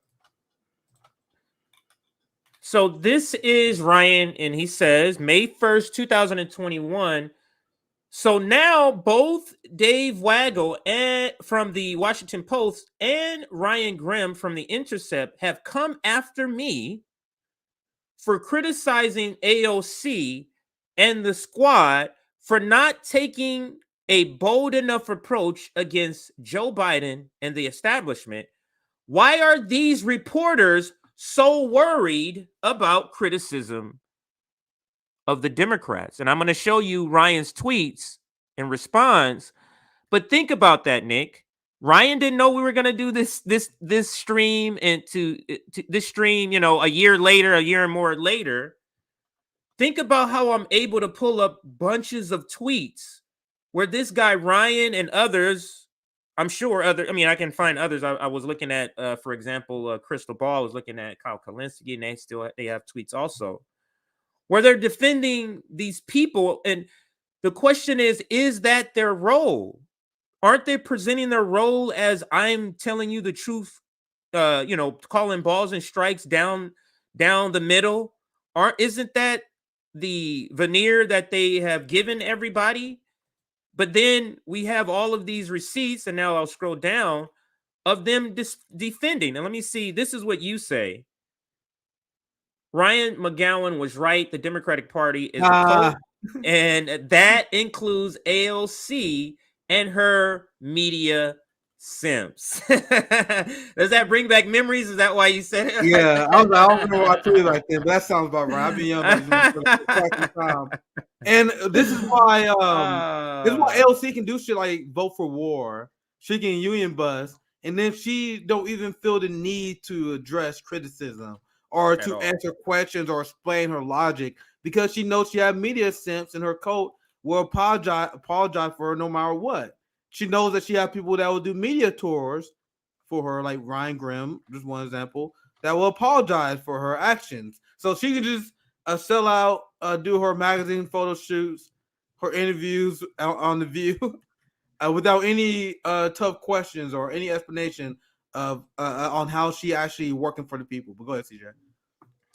Yeah, so here is our boy Rome in the chat. Rome, I just want to read Rome. No, go ahead. He said, I have Rose's number. We texted all last year. We were trying to get her on, but I know that we had some issue with scheduling. But go ahead, CJ. But shout out to Rome in the chat. Yeah. So here's another tweet. This is the original. This is the one I thought I was reading before, where it's a string where we can see Ryan's speaking, and this is the one I thought I was reading. AOC, quote, Biden has exceeded our expectations, end quote. Reality, bomb Syria, kids still in cages, no Medicare for all, no $15 minimum wage, lied about 2K checks, privatizing war in Afghanistan, no student debt cancellation. And now we can actually say that's true again, Nick. we can say that's true again. AOC is a sheepdog for the right wing Look at capitalist Ryan Grimm. Democrat going ham. Now, is Ryan Grimm is not tagged anywhere here, Nick. Ryan Grimm is not tagged anywhere, but the nigga, but he got to come right out. Here he goes. Oh, you had expectations of him. Oh, Jesus fucking Christ! Now, let's take that. Let's take his, because I like how you pointed that out. I'll read it to you. I'll read it. Just so people, just in case people are not watching. Ryan replies, so you expected him to sign Medicare for All, enact a $15 minimum wage, stop all bombings and all the rest of this. What about Joe Biden's career gave you that high level of expectation? Oh, Jesus fucking Christ. The audacity. And you know why? It's so many different levels this is such smug and such like he's such a elitism, because it's like, so let's take it. So you expected him to sign Medicare for All, enact $15 minimum wage. So he's saying you are throwing AOC, you're mad at AOC because you expected you expected Joe Biden to sign all of these things. No, we're expecting AOC to fight for all of these things. But he has to come in and say, what about Joe Biden's career gave you, as to say, Nick, he knows what he's doing. Aren't you being a little ridiculous that you think he would even do these things that you're listing? That's what he's trying to point out, that you are being ridiculous. Really? Because isn't this what AOC said? Yeah, because Ryan is criticizing, Ryan Knight, that is, AOC saying Biden exceeded his expectations. So think about the psychology of Ryan Grimm, seeing someone calling out AOC for being weak on someone that you, in your own comment, in that last comment, you mentioned how Joe Biden was a piece of shit his entire career. So shouldn't AOC be harder on that person? You see Ryan's first reaction to lash out on someone who's going like Ryan, nice tweet, 3,000 likes. Over 3,000 likes. Ryan saw that. He probably saw this like, this motherfucker going viral. Let me get this motherfucker. They are class loyal. And this is what RBN, we are begging you guys. Can we become as class loyal as these people are? You see, the same loyalty please that Ryan Grimm has to AOC is the loyalty that we should have to our neighbors. For the people who have, for our working class brothers and sisters who are like mind. But anyway, I think I want to send you guys off with that message. No, that's such a good point that I didn't even think about. You just blew my mind in the stream. Like when you said, it's such a great point, because you can't have it both ways. You're saying here, Ryan, that why are we expecting Biden to do all this stuff? Then why is she saying he's exceeding our expectations? Yeah, you can't have it both ways. Yeah, go ahead, Nick. And I was like, where's your critique of that? The point is, you should be critiquing AOC for having exceeded expectations of the guy you claim that we shouldn't have no expectations of. But instead of lashing out at AOC for this blatant hypocrisy and her leaning the left off a cliff, he get mad at people who point out AOC's flaws. So this is what Jimmy, and this is what we warn people about regarding Ryan Grimm, and people still pretend that he's this good faith person just calling it how he sees. No, he has an agenda. He has an agenda. He want to get as much anti-establishment clout as possible, and then use that as a wedge to attack activists and attack people who critique the strategy of taking over the Democratic Party. Go ahead, CJ. I just wanted to get your guys' how both of you chimed in what he said. Did I chime in? I want you, I'll get both of your responses. So I didn't expect AOC, who ran for Congress, to fight back against the corrupt establishment to start running cover for it this quickly. I expected the squad to fight as hard for the working class as Joe Biden and the Democrats fight for Wall Street. They have massively disappointed. There's no reply, sir. Of course not. And then this is where you chime. I love bringing up your tweets, like out of history. You're like, well, I said that shit. AOC dragging progressives to the right, and she is. I wonder if anybody. Yeah, that's what I was. I hate when they do that. They don't let you. Probably because older. Older. You got people. like the AOC Justice Democrat movement is apologizing for corruption that we used to be fighting against. Like we used to, the AOC and Glenn Greenwald pointed this out on the show. Like she had a tweet during her campaign calling out the Democratic Party connection with the genocidal state of Israel. She went from that to never talking about this shit ever again.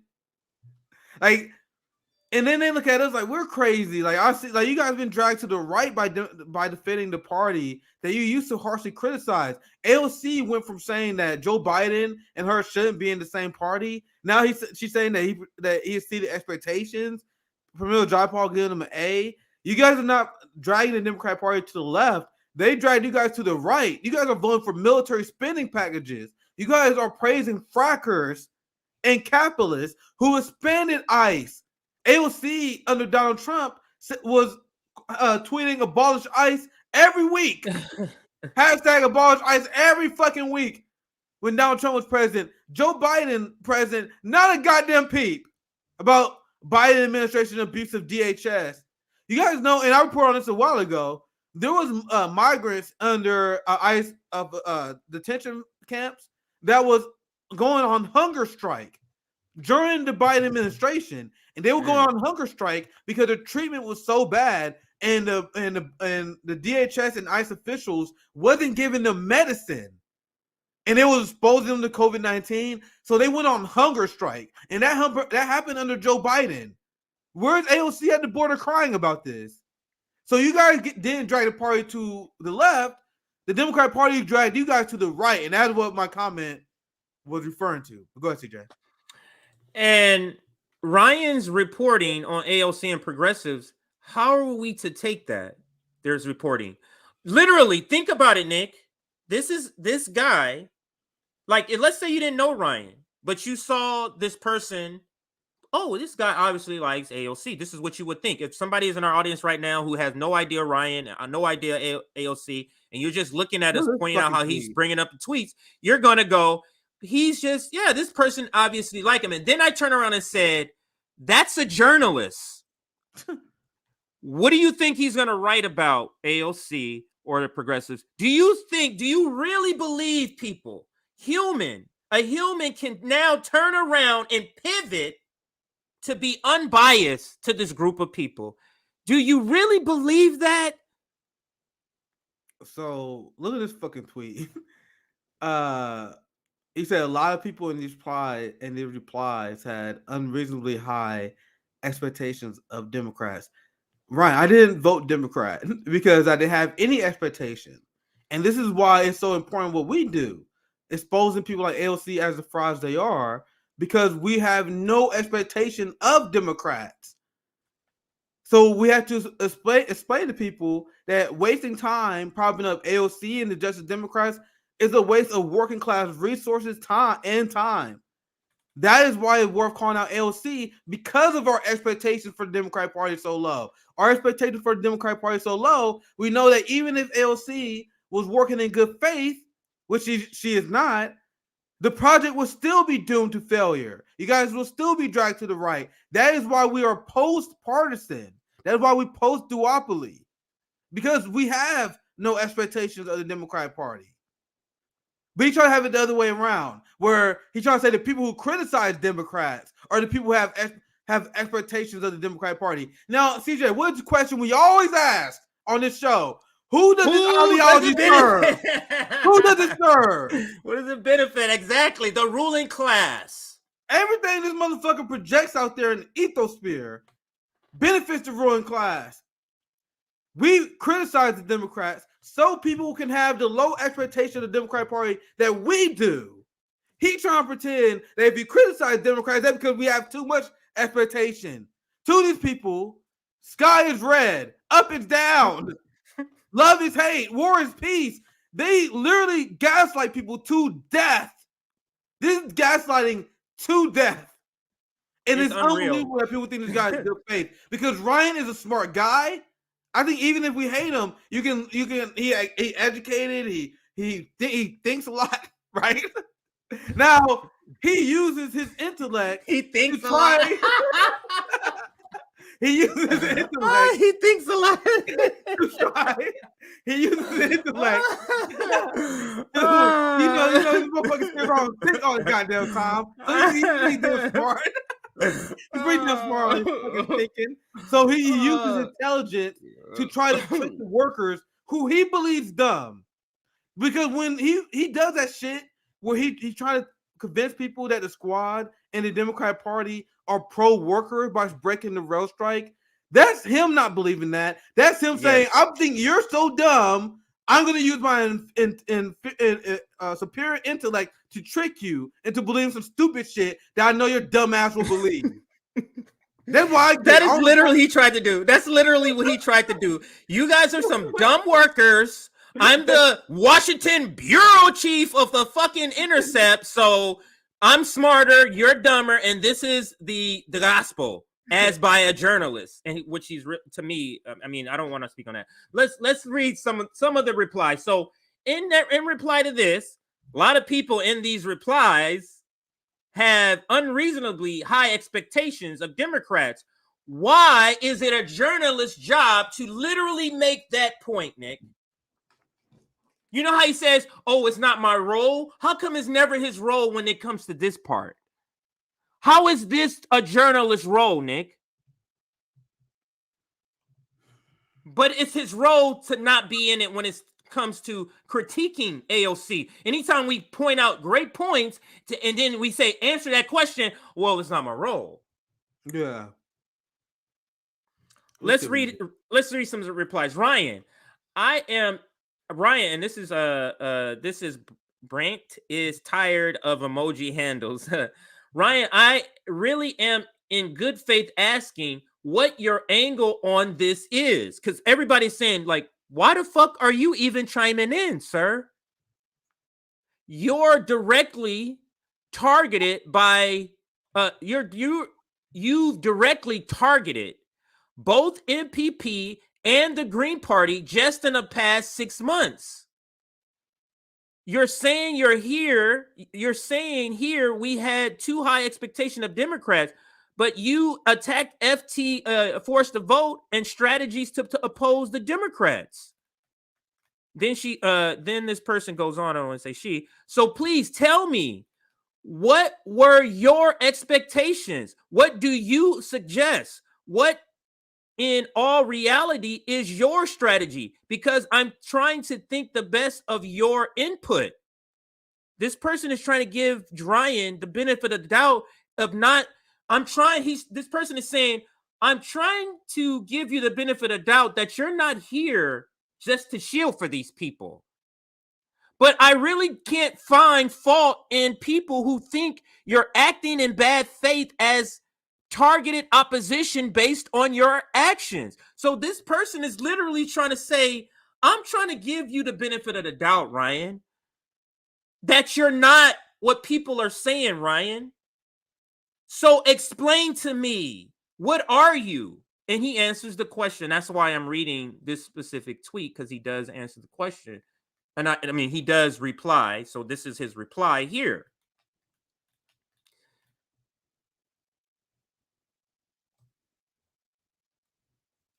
Literally, he could have just wrote that and he could have get destroyed.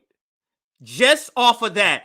You mean in a democracy, in a republic where you're supposed to vote, and then the people who are representing you are supposed to deliver on what you want, you are saying don't have expectations of politicians. Who does that serve?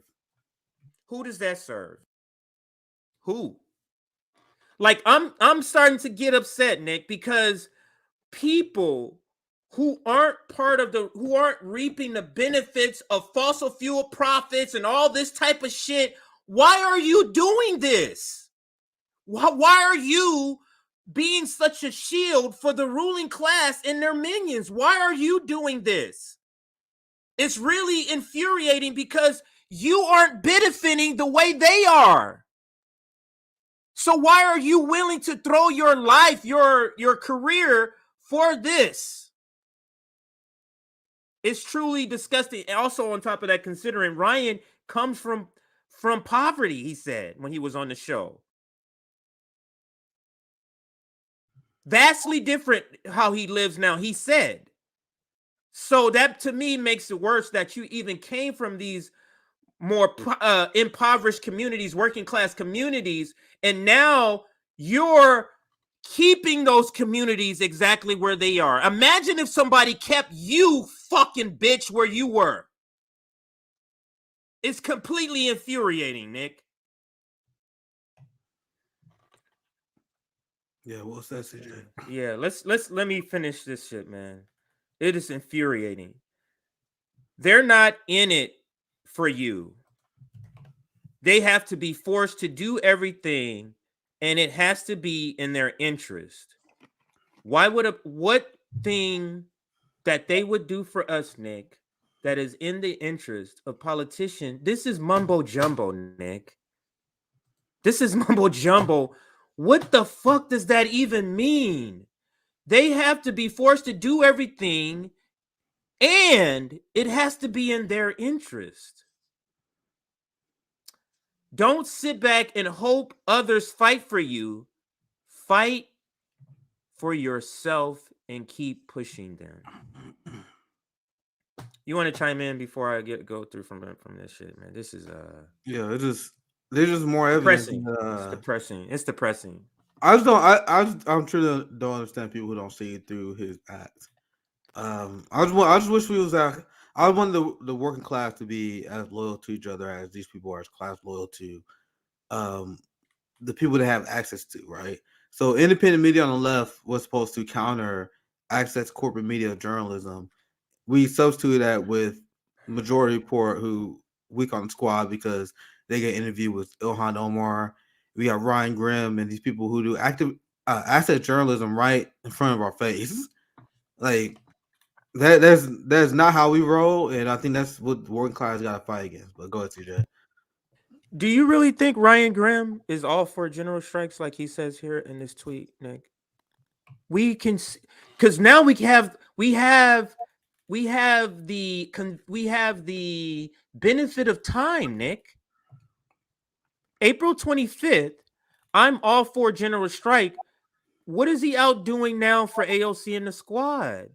Isn't he shielding them from stopping what could have been a general strike when he was on Bad Faith with Shama? He had a violent reaction when he started talking about general strike shit. Get serious. Are you talking? This is the Railway Act. But you see how he just says shit. Oh, I'm all for general strikes. I'm all for this general strike. But like he can't even say it right. This don't even put this like you can't you don't like you get what I'm saying, like he can't even have the vernacular right, Nick, because this is not even, it's not natural. I'm all for this general strike, but to do so you need to have at least double union concentration, and for that you need the PRO Act. You need to invest in the duopoly. You see how he brings it back? Anybody dismissing that is making a general strike much harder. Ah, Jesus fucking Christ, man. Yeah, this can be the last tweet, man, right here, because this says it right You here, can't man. with this motherfucker. I literally can't. Like this. I mean, this is the breaking points left. Like, remember you had Crystal Ball, who said that the Democratic Party was the better vote, Biden was the better vote, just because it stands on labor. I think she said that on the Vanguard. Yeah, she did. And then she said that, and literally Biden broke up a strike a few weeks later. It's like, man, people just say shit, man. They just say shit. So I can't with these motherfuckers, man. I wish I could just say shit and have credibility. Like, we got our research. I make sure I try to get as much facts and knowledge to you guys and discipline to you guys. They just say shit. That would no Marxist material analysis does to a motherfucker, man. But go ahead, CJ. I do have another small story. I mean, you already know about it. Yeah, I have another story, but I want to do. I can do because it's kind of based on this and based on the AOC. Yeah, we can do both. We let me just give a heads up. Yeah, go ahead. Because this could be. Are you a Gen Zer? No, I'm millennial. A millennial. Okay, so I'm a young millennial. I'm like just I have a millennial age. And you're gonna appreciate this. You may have actually seen it because I know you watched Morning Joe. So Morning Joe today, I want to bring. I don't watch it all the time, but I watch it whenever they do a segment. I'm like, all right, I want to see what these motherfuckers say about this shit. But yeah, go ahead. Well, they did a segment today, and it's connected to one of the stories we're gonna do. It's called Gen Zers struggle with mental health, and they do their best not to connect it to capitalism. They do their best not to connect it, but also these are all on Morning Joe. They're the same segment. Morning Joe uh uh uh has this guy on in the same segment where they're talking about the Gen Z are struggling. The same guy also talks about he also talks about young voters in the Democratic Party, but one of the panelists pushed backs on him and he doesn't know what to do. So we're gonna cover that story and a couple of quick stories. Next, any super chats you wanted to cover before we get into that? I want to show you. I want to show you guys this. This is a super quick story. Yeah, go ahead. Yeah. Super quick story. Once again, we mentioned earlier in the stream the class war of all time for the liberals. The class struggle that they are going through is the fight against Elon Musk. I did a segment early on talking about the military industrial complex boom. Instead of calling that out, we have AOC in the squad that focuses on calling out Ted Cruz, tweeting about the January 6th hearings, and creating beef with Elon Musk. So I want to show you guys this. Once again, this is a very quick story. You had this that happened a few days ago. This is when Elon was going on his ban streak. Then NBC News suspended two of their reporters, Ben Collins, over Musk criticism, which is, who cares what who the capitalists decide to spend? Who cares about all this, right? Guess who decided this was the big struggle that must be called out? You know the battle against press freedoms. Not Julian Assange, not Shireen Abdul-Akleh, who was murdered in Israel. Here's AOC, where she says journalism is supposed to speak truth to power, not bow to it. And this is kind of related to your story how no one was buying AOC and their bullshit on the railroad strike. Guys, no one was buying this bullshit. And I have noticed, and I wonder if you guys have too, especially after the railroad strike thing. AOC is catching a ton of ratios. No one is buying her bullshit no more. Like no one. 15,000 to 55. So she comes out after being silent on Julian Assange. And I'm not bullshitting you. She's tweeting in defense of corporate journalist Ben Collins. Meanwhile, if you was ever just curious, and if you was wondering if AOC actually tweeted about Shireen Abdul-Akleh, the Palestinian journalist who was executed by Israel, and then the United States covered up. No tweets about that. No tweets about Julian Assange. But she has the time to stand up in defense for corporate journalists. And if you guys don't know, this has been an ongoing story that I've done multiple segments on this. The biggest enemies to free press is the United States and their allies. The United States granted immunity to Saudi Arabia to kill journalists. The same way that the U.S. mainstream media manipulated this report, and the Biden administration was complicit with Israel in covering up the killing of Shireen Abdul-Akleh, because you had independent reports that said Israel killed them, and then you had Israel that was saying, "Oh no, it was you can't tell, it was inconclusive. There's no way to tell that Israel went after Shireen." And then the United States said, "Well, we have some studies that say they did, some studies that say they didn't. Who knows?" Essentially covered for it. That was Anthony Blinken did, and he was called out by that. By Abby Martin. It was a famous clip that we covered.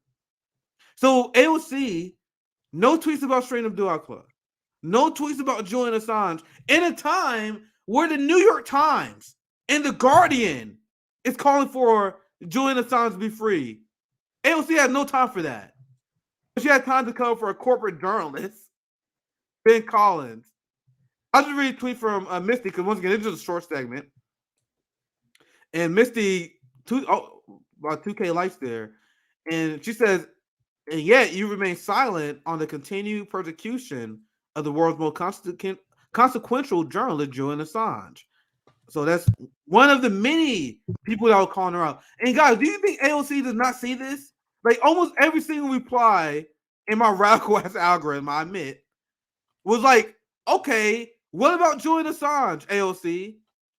And as far as I'm concerned, and I apologize if I miss anyone here, I think Ilhan Omar is the only person who ever mentioned Julian Assange at least once.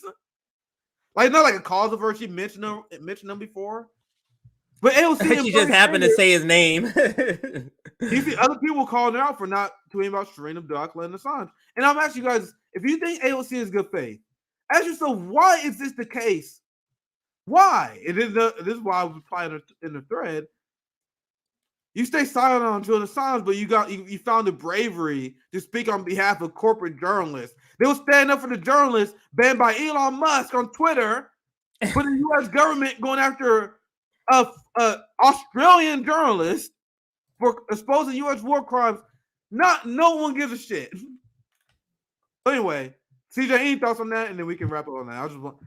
I want to like you guys see how the kind of energy they have. She have energy all day for the people on the insiders, the Democratic Party establishment. Anything outside the purview of the Democratic Party, she's not interested in. But CJ, I'll pass to you. Whatsoever. I do have another quick short story. You retweeted one of my tweets that show Biden's accomplishments. I just want to quickly have a conversation on. And I can leave after this one if you don't mind. Okay, yeah. What's the last one? Hold on. I think we went through all of them, right? No, we have the Joe. Oh no, we have two. Oh, that's right. The Joe Scarborough. I'm supposed to show you. Oh yeah, the morning I already have that. Okay, the other one is just the reaction. It's literally like we. You know what? Either way, let's put it up. That's fine. The Joe Scarborough one, I feel like you're gonna have really heavy reaction. So let's do this one really quick. I do the last two. I'm good for the last. Yeah, this will be a quick one. So I think you retweeted this or one of them. What I wanted to talk about, Nick, these is what they consider Biden's wins. Here, this is from NBC News. It's a story. If you look it up, just Google it. NBC News. Joe Biden is going to now deliver a message before the holidays of all of his wins. Oh, and Jesus fucking Christ. Morning Joe covered it this morning, and I took a picture of it while I was watching it. This is the list that he has of his accomplishments. Let me read all of them. You see some funny ones. Yes, that's what I said. We already know it's gonna be funny. But let me read them all. Let me read them all. There are some funny ones. Just wait. The Inflation Reduction Act, the Inflation Reduction Act, the CHIPS Act, the PAC Act, bipartisan gun law. Let me ask you real quick. Let me ask you. Go ahead. If you're not a political nerd, like most people are, do they think people know what the fuck that is? Like if you look at the first three, what is that designed to do? And we're doing propaganda report, so we dissecting what the message they're trying to send. You see how they're not being specific on how any of these things affects our life? Oh, we did the Inflation Reduction Act that doesn't reduce inflation. But even they won't admit it though. But you see why they give these bills these names? Yeah. Because when you report it, they're not going to go in detail. They're just going to put the name of the bill right there. You see how the Democrats do the same thing Republicans do? Because I want you guys to understand, this is one of the things that this is a duopoly criticism. Because the Republican, they would take away your rights. They would like, for example, the Patriot Act. They would take your rights away and they say, we would name it the God Love America Act. That limits your right to free speech. That's what they do all the time. So the Republicans do that, and now the Democrats do that as well. Go ahead, CJ. Check your audio. Yeah, my mic had went out for a second, so I had to mute it for a second. My wife was calling in a different line. So let me read the rest of these right quick. Bipartisan gun law, Al-Qaeda leader eliminated, gas prices falling, low unemployment rate, or low unemployment, confirmation of Justice Jackson, leading support for Ukraine, Ah! expansion of NATO, Expansion of NATO. American Rescue Plan, bipartisan infrastructure, Senate negotiating updated to the Electoral Count Act. Now, tell me which my God. are definitely not wins, Nick. I know where you're gonna go, but let's just name what gas prices falling. Really? That's your accomplishments. They go up $10 and then it comes down $7, and you have say that's an accomplishment. And then low unemployment rate when you're intentionally trying to force unemployment so that you can force a recession and wages and all that type of stuff. And they bragging, guys, when they bragging about low employment, they essentially bragging about kicking people off of unemployment. Right. That's essentially what they're doing. It's so disgusting. But go ahead, CJ. Yeah, and then what's another one? Leading support for Ukraine. I don't understand how that's a thing they're listing. And then Al Qaeda leader, like they took this is a stretch, Nick. This is a stretch. They wanted to say it got to look like we have a lot of things done, so they threw a bunch of things. But of course, the big glaring one, Nick, expansion of NATO. I'll let you chime in. Leading on that. Leading support for Ukraine. So the fact that they even put this up there shows that they are already scratching for accomplishments to put on these, by the way. So they were just trying to trick people into thinking, and they just say it that there's an accomplishment. But this shows the Democrat Party is a white suburban movement. They're not trying to appeal to working class people. They're trying to appeal to the suburban white moms who watch Morning Joe every morning, who watch Rachel Maddow every morning, who's stressing the importance of the expansion of NATO. They do not share your interest. Now the Democrat Party is the party that has an approval rating, or they approve of the CIA and the FBI, even at a higher rate than the Republican Party do. They're the party of the intelligence agencies. They're the party of the police state. They're the party of giant military spending and censorship. And this is them straight out advertising that.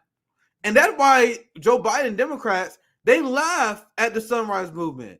They laugh at the Justice Democrats. They laugh at all the young people that continue to prop up this party, even though they unapologetically and aggressively running away from them and highlighting straight up right wing.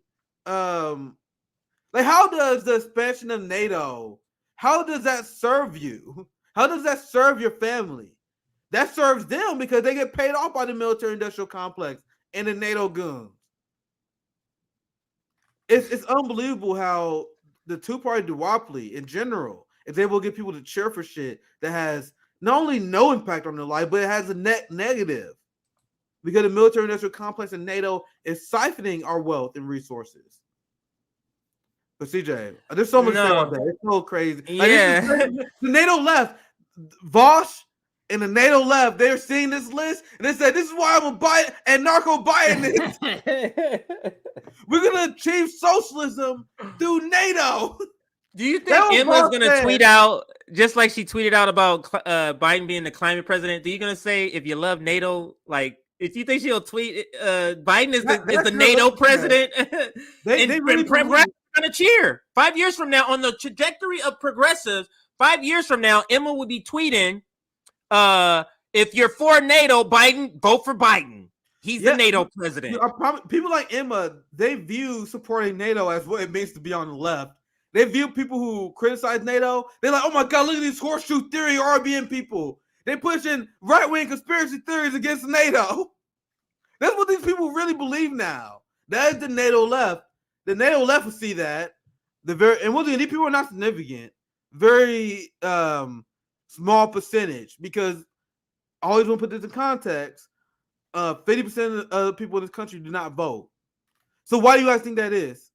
Because 50% of the people seeing this list and they're like, "What? Get the fuck out of here! You want me to take time off to vote for this? I could be spending time." I just imagine when I wasn't into politics, you showed me this list, I'd have been like, "Man, you better get the fuck out of here! You better get the fuck away from me with this dumb shit."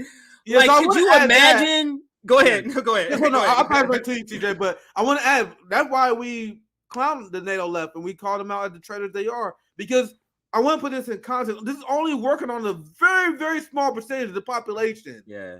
Because only 25% of the population vote Democrat. And then out of that 25%, how many of those 25% are hardcore Democrats? These are people who vote out of civic duty. So this graphic and this shit works on only the dumb NATO left and the liberal blue check goons that believe they are saving humanity by voting Jim Crow Joe. But CJ, go ahead. I'll pass to you. Yeah, my last comment on this is like it speaks to also that video we covered with Emma. It's like you're not voting your Contras. You're not voting your. This is why. You see, in order for them to they team up with people who expands NATO, they got to go. That's not my belief, but I'm still voting. You see how they got to create a lane for them so that they feel good because they are voting for NATO expansion. That's literally what you're voting for. But let's quickly move to the next story. This one, this is your favorite, our favorite corporate media propagandists. Our favorite corporate media propagandists, Morning Joe or Joe, I think you say Joe Scarborough. I think that's how you say his name, Joe Scarborough. Bro, CJ, you know these motherfuckers.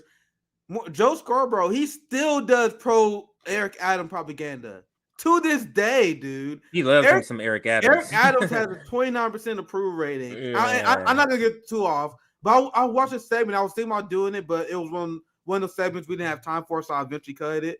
He was like, yeah, this is why the left is losing America. People like Eric Adams with pro police approach is winning people over. Meanwhile, the motherfucker has a 29% approval rating.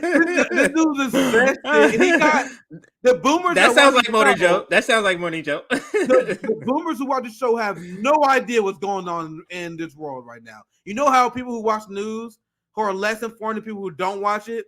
Yes. The way that Morning Joe propagandizes their audience is literally a thing of beauty. The people who watch the show have a perception of this world that is different than the way we see stuff. This fundamental, and I just want to preface the story. I'll pass to you, CJ. But that's why we show Morning Joe, guys. Like, there's a few people that I think is worth breaking down. Rest of corporate media, I can't stomach. You said the same thing. Like 90% of corporate media, I cannot stomach. But there are a few people who propaganda is so effective and it's so slick, it's worth analyzing so we can break it down. Tucker Carlson is another one. Morning Joe is good in terms of like how they do it. Everyone else is amateur shit compared to Morning Joe and Tucker. I think the 5 is good in terms of propaganda. I just can't stomach them. Yeah, can't stomach them. I just can't stomach them. Yeah. There's a few people. I think Jim Acosta is effective at what he does for the liberal audience, right? Mm-hmm. So there's a few people who are. I think he just got canned too. That's the funny thing. But there are a few people that are effective that's worth analyzing. This is the Morning Joe is like the message of the ruling class, like the message. They're literally only talking to people who are they're not even speaking. Like, oh, you make a little 100,000 a year, nigga, get out of here. You make 200,000, get the fuck out of here. They ain't even talking to you. This is like, like a million, multiple million plus. And going, and you ownership, and you got all kind of like that's who this show is geared to. Rachel Maddow, if you want to know what? No, Rachel Maddow's another good one. That's another good one. CJ. I don't know why I forgot about it. I just saw this because the comment. My bad, CJ. But he said Rachel Maddow is one of the best ones. Yeah, she is too. Like if you wanted to break down Russiagate, I used to watch Rachel Maddow just so I can see how they line about Russiagate. You know what I mean? Like, not to get informed.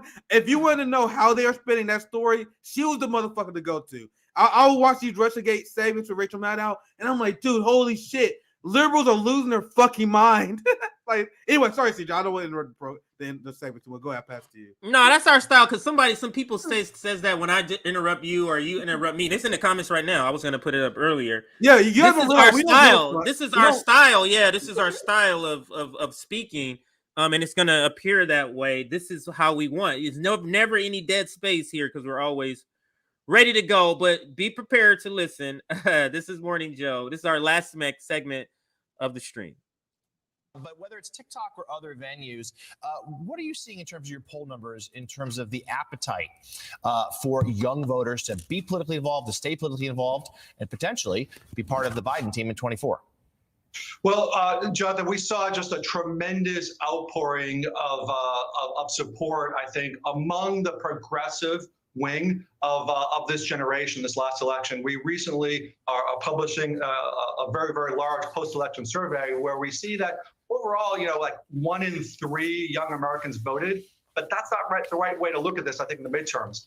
We found that progressives and Democrats, a majority or more than a majority, voted in a lot of these battleground states. So the idea of the Biden campaign providing tools and relational tools for younger people, college students, younger women of color in particular, driving these results is going to be a very significant way, I think, for the Biden campaign to expand their franchise and expand their base in 2024. So I'm going to rewind it a little bit. College students, I need you to younger see women of color. I need you to see the tails in his face. He goes like this when he's lying, and you'll see he's very clear-eyed when he's not lying. He'll be just like this, no blinking. You can clearly, he's bad at this. You can clearly see he's going. Every time he's about to tell a lie, his eyes rolls to the back of his head. It's like real bad. So I'm gonna rewind it. So now, with that in mind, now let's watch this segment again. Choice at this particular moment, I will note. But whether it's TikTok or other venues, what are you seeing in terms of your poll numbers, in terms of the appetite for young voters to be politically involved? He's like, it's showtime. Lies. It's time to get my lies together right here, guys. I laugh because it's like even the small little words that they use, man. Like, I swear to God, maybe you guys think I'm paranoid, but that shit not accident. The young people appetite. No one talks like that. Who talks like that? Do you guys talk like that? I don't know. Anyway, maybe go ahead, CJ. Go ahead. It is small stuff, guys. And potentially be part of the Biden team in 24. Well, Jonathan, we saw just a tremendous outpouring of support, I think, among the progressive wing of this generation, this last election. We recently see the eyes go close. A very, very large. Oh yeah, he's really bad. We see that you're right, overall, CJ. like 1 in 3 young Americans voted. But that's not the right way to look at this, I think, in the midterms. We found that progressives and Democrats, a majority or more than a majority, voted in a lot of these battleground states. So the idea of the Biden campaign providing tools and relational tools for younger people, college students, younger women of color in particular, driving. Oh, sorry.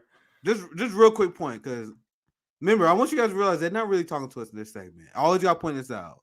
They have multiple messages in these shows, right? One, like the first obvious message they want to get, and they want to convince boomers, hey, look, Democrats is good. That's why young people are voting for Democrats, right?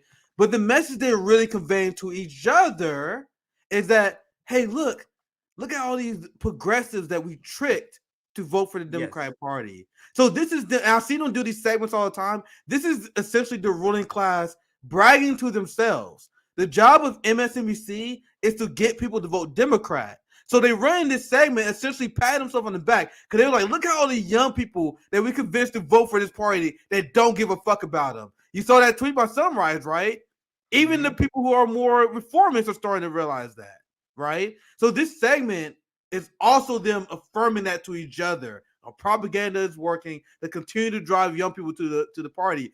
And I want you guys to keep that in mind as you watch this, guys. I swear to God, they do this all the time, and this segment reeks of it.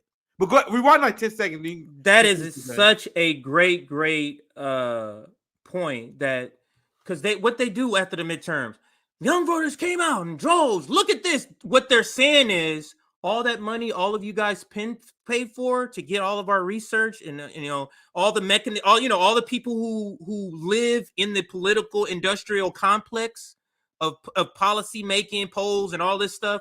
Look, all of the stuff y'all paid for, those millions of dollars, work. We tricked them.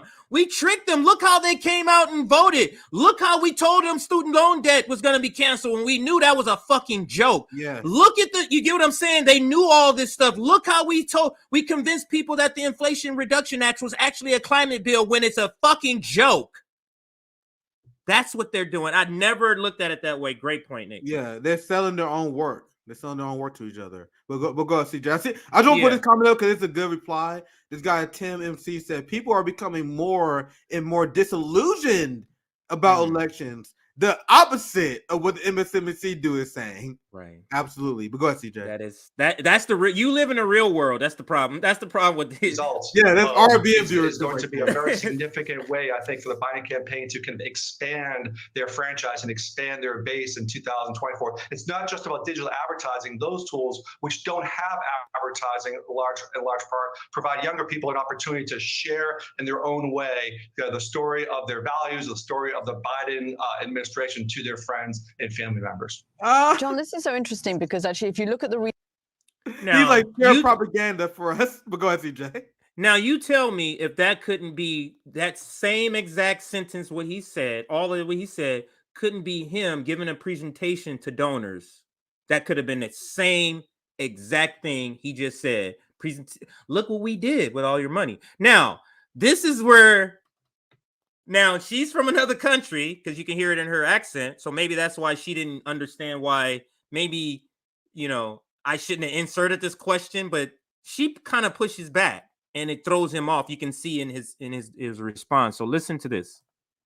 the recent polls, the group in which the Biden administration has the biggest problem is actually young voters. There was a poll, all these polls that just came out last week, only 56% of people under 35 you see him? who align with the Democratic Party say Biden deserves a second team. I mean, is he? And that's, despite moves to try to reduce student debt and to minimize effects of people who have been convicted of marijuana offenses. So, is this about policy? Is this about communication? Is social media really going to change those kind of numbers, or is this about the fact that young people just feel, I don't know, Joe Biden's too old, or they'd like to see somebody else at the head of the Democratic ticket? You sneaky motherfucker! Just real quick. Let me explain what she just did. See, at first I was like, okay, she pushed back at him.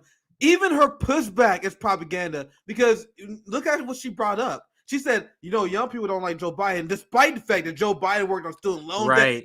So she's essentially putting out the idea that young people dislike Joe Biden, but not for a good reason. Then who would she be telling that to, Nick? Who would she be saying, despite he did this? What audience is that a message to? It's not me and you. Go ahead. Yes, that's a good point. See, that's such a good point. So I want you to play that part just again after I get done. Okay. Because she essentially was like, Biden is just like for young people, despite doing this and this bullshit has nothing to do with anything. So she's saying that we're wrong. And then as she ends the question, she's like, maybe it has something to do with the fact that he's too old. You gotta see, it's silly, silly like that. Something silly like he's just too old because they're young people. They're that stupid. That's what she's doing. I got a timeline full of young radicals where Biden age is like the last thing I see them bring up. And you guys know this on RBN. I don't critique his age a lot. CJ, how many times have we critique his age? Never. It's like one. Honestly, I think people make mistakes by doing that, because it's one of the things where if you like Biden, you immediately be turned off if you see someone make fun of his cognitive abilities and age. So I don't ever lean with that. You want to lean with the hard-hitted shit. Like, I feel like when you make fun of his age, that make people think like, I don't think we've ever done a stream like that. I don't think we've ever done a stream or segment that we've done. I don't think so. And guys, I want to say there's nothing wrong with that. I don't think there's anything wrong with it, but I think it's one of the weakest things you can lean into. You know what I mean? So they bring up the fact that, I guess young people don't like Biden because his age. She's undercutting what play the clip again. You guys see what I'm talking about? I'm talking too much. Go ahead, play the clip again. You guys see exactly what I'm talking about. People an opportunity to share in their own way the story of their values, the story of the Biden administration to their friends and family members. John, this is so interesting because actually, if you look at the recent polls, the group in which the Biden administration has the biggest problem. Hopefully the video pop back up.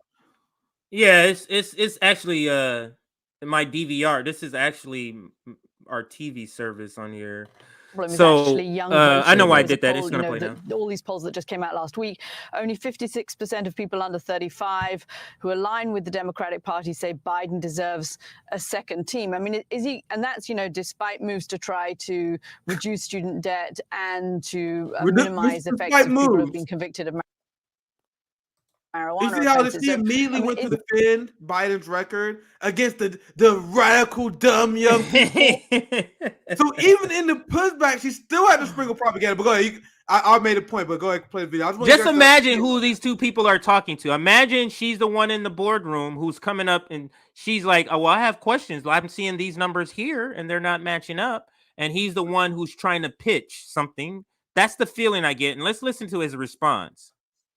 Is this about policy? Is this about communication? Is social media really going to change those kind of numbers? Or is this about the fact that young people just feel, I don't know, Joe Biden's too old, or they'd like to see somebody else at the head of the Democratic Party? I can't think of any other reason. Yeah, I can't think of any other reason to not like Joe Biden. He's too old, I guess. Like, that's what she's trying to say to the ruling class that's watching her. It can't be him funding the police more. It can't be him escalating global war with China. It can't be him funding the part of the state of Israel. It can't be all these progressive promises that he it can't be none of that stuff. It must be too old. You sneaky motherfucker. Go ahead, play the video. Jesus Christ. Yeah, I'm going to push back a little bit on that one particular number. We need to really kind of dig below some of these headlines. I mean, according to the CNN poll, our president's approval rating has gone up 18 points with younger people from June until now. It was 20. He had a 28-point margin among 18 to 29-year-olds in the Democrats did the midterm elections. I believe that younger people are kind of essential to his base, and we really need to look at the complete picture here. So I don't think. What I do think this illustrates, Nick, and they're speaking to the ruling class, is that through this last election, they do now understand, and they have to now accept and actually attempt. They do now understand that young people is the only way they're going to win going forward. That's it. There's no other way for them to win, because if the young people did not fall for their lies, they literally would have been massacred. And I'm sorry, and if the GOP didn't go full anti-woke bullshit, they literally would have been massacred. So they understand that. They understand, or I'm believing that's why he's on here. That's why, because again, this is not for us. They're talking to themselves. So this is him essentially pitching to the ruling class. And also, I believe we need to focus on the younger voters. We need to come up with other ways of tricking them. Go ahead. Also, another point in this segment is to continue to radicalize their boomer audience to the two-party duopoly. So the message that they send to Democratic Party voters who watch the show is that it's not the failings of the leaders. It's not Nancy Pelosi and Joe Biden's fault that the Republican Party to go to the Supreme Court, that the Republican Party get these wins and they dominate in Florida, right? That the Republican Party took the House. It's because of these young, dumb, complaining, privileged young people. And that is the message that comes from Morning Joe. And that is the ooze of hatred that you hear that come from Joe Scarborough in particular, when he decried the younger people not going out and support the Democratic Party. And the boomers, they fall for it. The boomers who watch the show, the takeaway is not the Democratic Party lose because they're corrupt and because Biden has, and I mean, young people have legitimate concerns with Biden. They come away with a segment that the young people are not grateful that Democrats be fighting for you. Why are you not grateful? Why we can't get more of these people come out? You got bread and water. Why you ain't grateful, motherfucker? You got bread and water. Yeah. All right, let's finish this up. It's a couple minutes, more minutes. He's not necessarily kind of weak among this generation. In fact, it's a combination, I think, of his record in terms of the bipartisanship around gun violence prevention. See how he's stumbling and stuff. Climate, he is so off his rocker right now. Of course, keeping his promise on student debt is one of the reasons that we saw such significant turnout. Remember, we saw this turnout a month ago in the midterm elections without Trump on the ballot. Democrats won 2/3 to 70% of a younger vote in the Northeast around Fetterman, in the Southwest, in the South. So the Democratic Party understands, for the president down, how essential younger Americans are to the success. And I think that's why they're investing so much in these new relational tools and databases. John, part of this survey isn't about politics, but this is the part about Gen Z. So now we transition to the part. They're just going to bring up a statistic, and this is astonishing that they bring up. So let's listen to this part. It gets a little, I mean, the topic is kind of serious. So see mental health struggles. Nervous, anxious, or on edge. 66% of those polled felt that way in the prior 2 weeks of the poll. Down, depressed, or hopeless. 44% responded that they felt one element or another in the prior 2 weeks of polling. What does that tell you? Oh, he's about to say capitalism, the stresses and the conditions of capitalism. He's about to say, Nick, and then he's going to say we have to do something about the fact. No, he's not going to say any of that, actually. And I was about to say, that's a surprisingly good question. But we know they're not asking it to set the obvious answer up. But we all know the answer to that real question, right? Young people have been abandoned by the system that he's not allowed to critique. So I want to hear the way he weeds on. That's actually a surprising good question. I was surprised too. Oh, there he goes. Michael, let me boil it down real quick for you here. That every single high school, every single college in America, you have dozens, if not more, young people are so depressed they're considering. Let me just pause it here so we can see this graphic. It says Gen Z mental health struggles felt at least several days in the past 2 weeks. Walt Family Foundation. I believe that's the Walton, that's Walmart. It says nervous, anxious, or on edge, 66%, down, depressed, or hopelessness, 44%, thoughts of suicide, 12%. And this was about over 3,000 people who took the poll. Now this is the thing that capitalists cannot reconcile with. And this is what I played up when I had my debate against Destiny, right? Where you have these privileged people that pretend that capitalism is working. If capitalism is this great system, despite all the privileges that you guys claim we enjoy, why are we so unhappy compared to countries that quote unquote got less than what we have?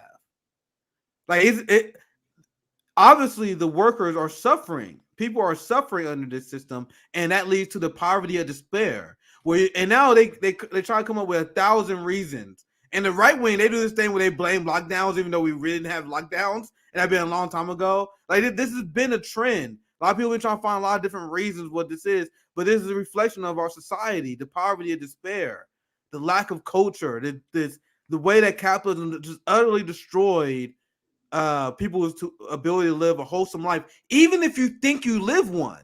And the reason why I say that, there are a lot of people who quote unquote achieved the American dream, and then at age 40 they realize they wasted their entire life because they was a worker robot. They look like, what the fuck did I actually do? I missed so much of my kid's life. And then that's when the midlife depression hits. Then that's when they become part of the statistics. So I'm not even talking about people that are necessarily poor, CJ. I'm talking about the rotten culture. Right. Imagine that worker who's not technically poor, but has to work working paycheck to paycheck because he has to pay his mortgage. He had to pay his car payment. He got to make sure his kids is fed. Is this a fulfilling life? The way we structure our society? But I'm going on the rant. But this is. But you know what capitalists will see and say this?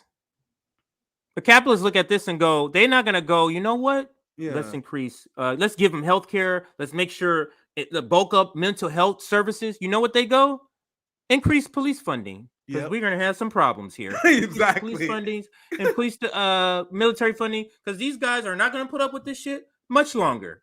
So make sure we have enough defense here, enough protection. That's exactly what their response is. Let's listen to the rest of his answer. I'll go back just a little bit so we can get the beginning of what he says here. Yeah, because he's struggling to answer the question. That every single high school, every single college in America, you have dozens, if not more, young people are so depressed they're considering self-harm. 21% of the last 2 weeks, 5 or 6% every single day. That is an epidemic. We saw this before COVID, we saw this during COVID, and now we're seeing this essentially kind of post-COVID. It needs to have all of our energy to deal with this as soon as possible. All right, Director of Polling at Harvard Institute of Politics. That's for the ruling class, so the ruling class can go, we care. You see, we did 30 seconds on Morning Joe about mental health for Gen Zers. We care. And then they're out. So we can end the segment there unless you had final thoughts on it. Any shout outs, guests? What's coming up next? As we get I'm working on case. We either, once again, I'm not exactly confirmed, but either tomorrow or Wednesday, I'm gonna have case. Q Anthony Mene probably Friday. He's gonna drop by and shoot the shit with us. So, and I'm working on a few other guests. I'm not gonna be live this Saturday as well as Christmas Eve. spend time with family. Oh so, yeah. I'm not, so I'm not gonna be here either. Just heads up, we see, but I don't got anything planned for that day because I got a lot of shit to do. Oh, I know I'm not. Christmas Eve is my youngest daughter's birthday, so I'm not gonna be here. Yeah, so as much as I would love to, well, I don't have my camera there, but as much as I love to do like a Christmas Eve stream, I probably won't be able to. Got a lot of shit to do this holiday, so hope you guys enjoy. Only I add, CJ Pass, y'all all have anything else? For today, we got RBN Live tomorrow. Case and the Q join us later this week. Make sure you guys support us on Patreon.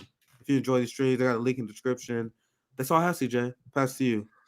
Yeah, so I'm gonna go ahead and rap. I got a rap video. We got Richard Pryor is gonna take us out today, and he's talking about capitalism.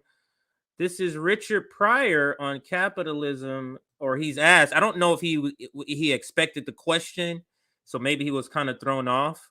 But thank you for watching today. Make sure you like this stream on your way out. Also, I'm going to throw up the Substack. Make sure you join our Substack.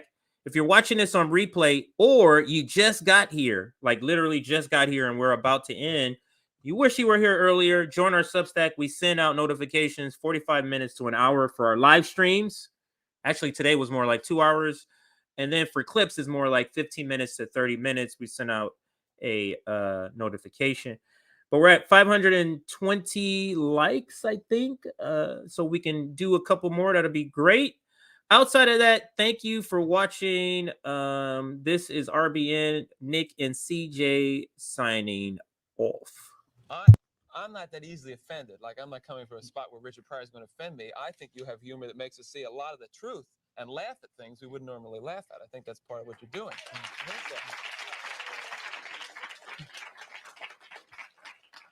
What do you think that these executives are afraid you're going to do to white America? Probably stop some racism. Stop racism? Yeah, I'm probably afraid of that because then people don't hate each other, and people start talking to each other, and then they start talking to each other. They find out who's the problem, which is greedy people. Greedy. I have a couple things I want to ask you there. Do you really think that some of the guys that you dealt with at NBC, no names, right? Because there's lawsuits for that too, that some of these guys really want to promote racism actively, or is it a subconscious? I just think it's part of capitalism is to promote racism, right? In order to make things work. If you feel better because you're white and you can get a job, you use that. I mean, I would. Absolutely. Say, I'm sorry, Jack, but shit, they say I'm white. I'm going to use this. Right. Absolutely. Get this job. I'm hungry, But, and that separates people. So they keep people separated. And that keeps them from thinking about the real problem. That's as simple as I see it. Probably it's not that simple, but. Now, all right. You and I are about the same age, right? We're in our mid-30s. How long is it going to take before guys who think like you, and I say guys who think like me, people who don't want to have racism in the country, people who don't want to be oppressing any minority, whatever it is, sexual, whatever minority, really get into positions of power and can change things? You can't get in a position of power, it seems, if you think like that. It seems that the only time you get in a position of power is if you like the people that are in power. To me, I mean, that's the way it goes. I mean, people that get to become executives become like the people that were already executives. I don't know, maybe they go in with good intentions, but it eats them up. It's like a cesspool, it just gets on you and it starts the system eating. Levels them. Pretty soon it's all gone. Is that what a cesspool sounds like? Yes. Yeah. All right. We'll be back right after this. Okay. Here's a good guy, Richard Pryor.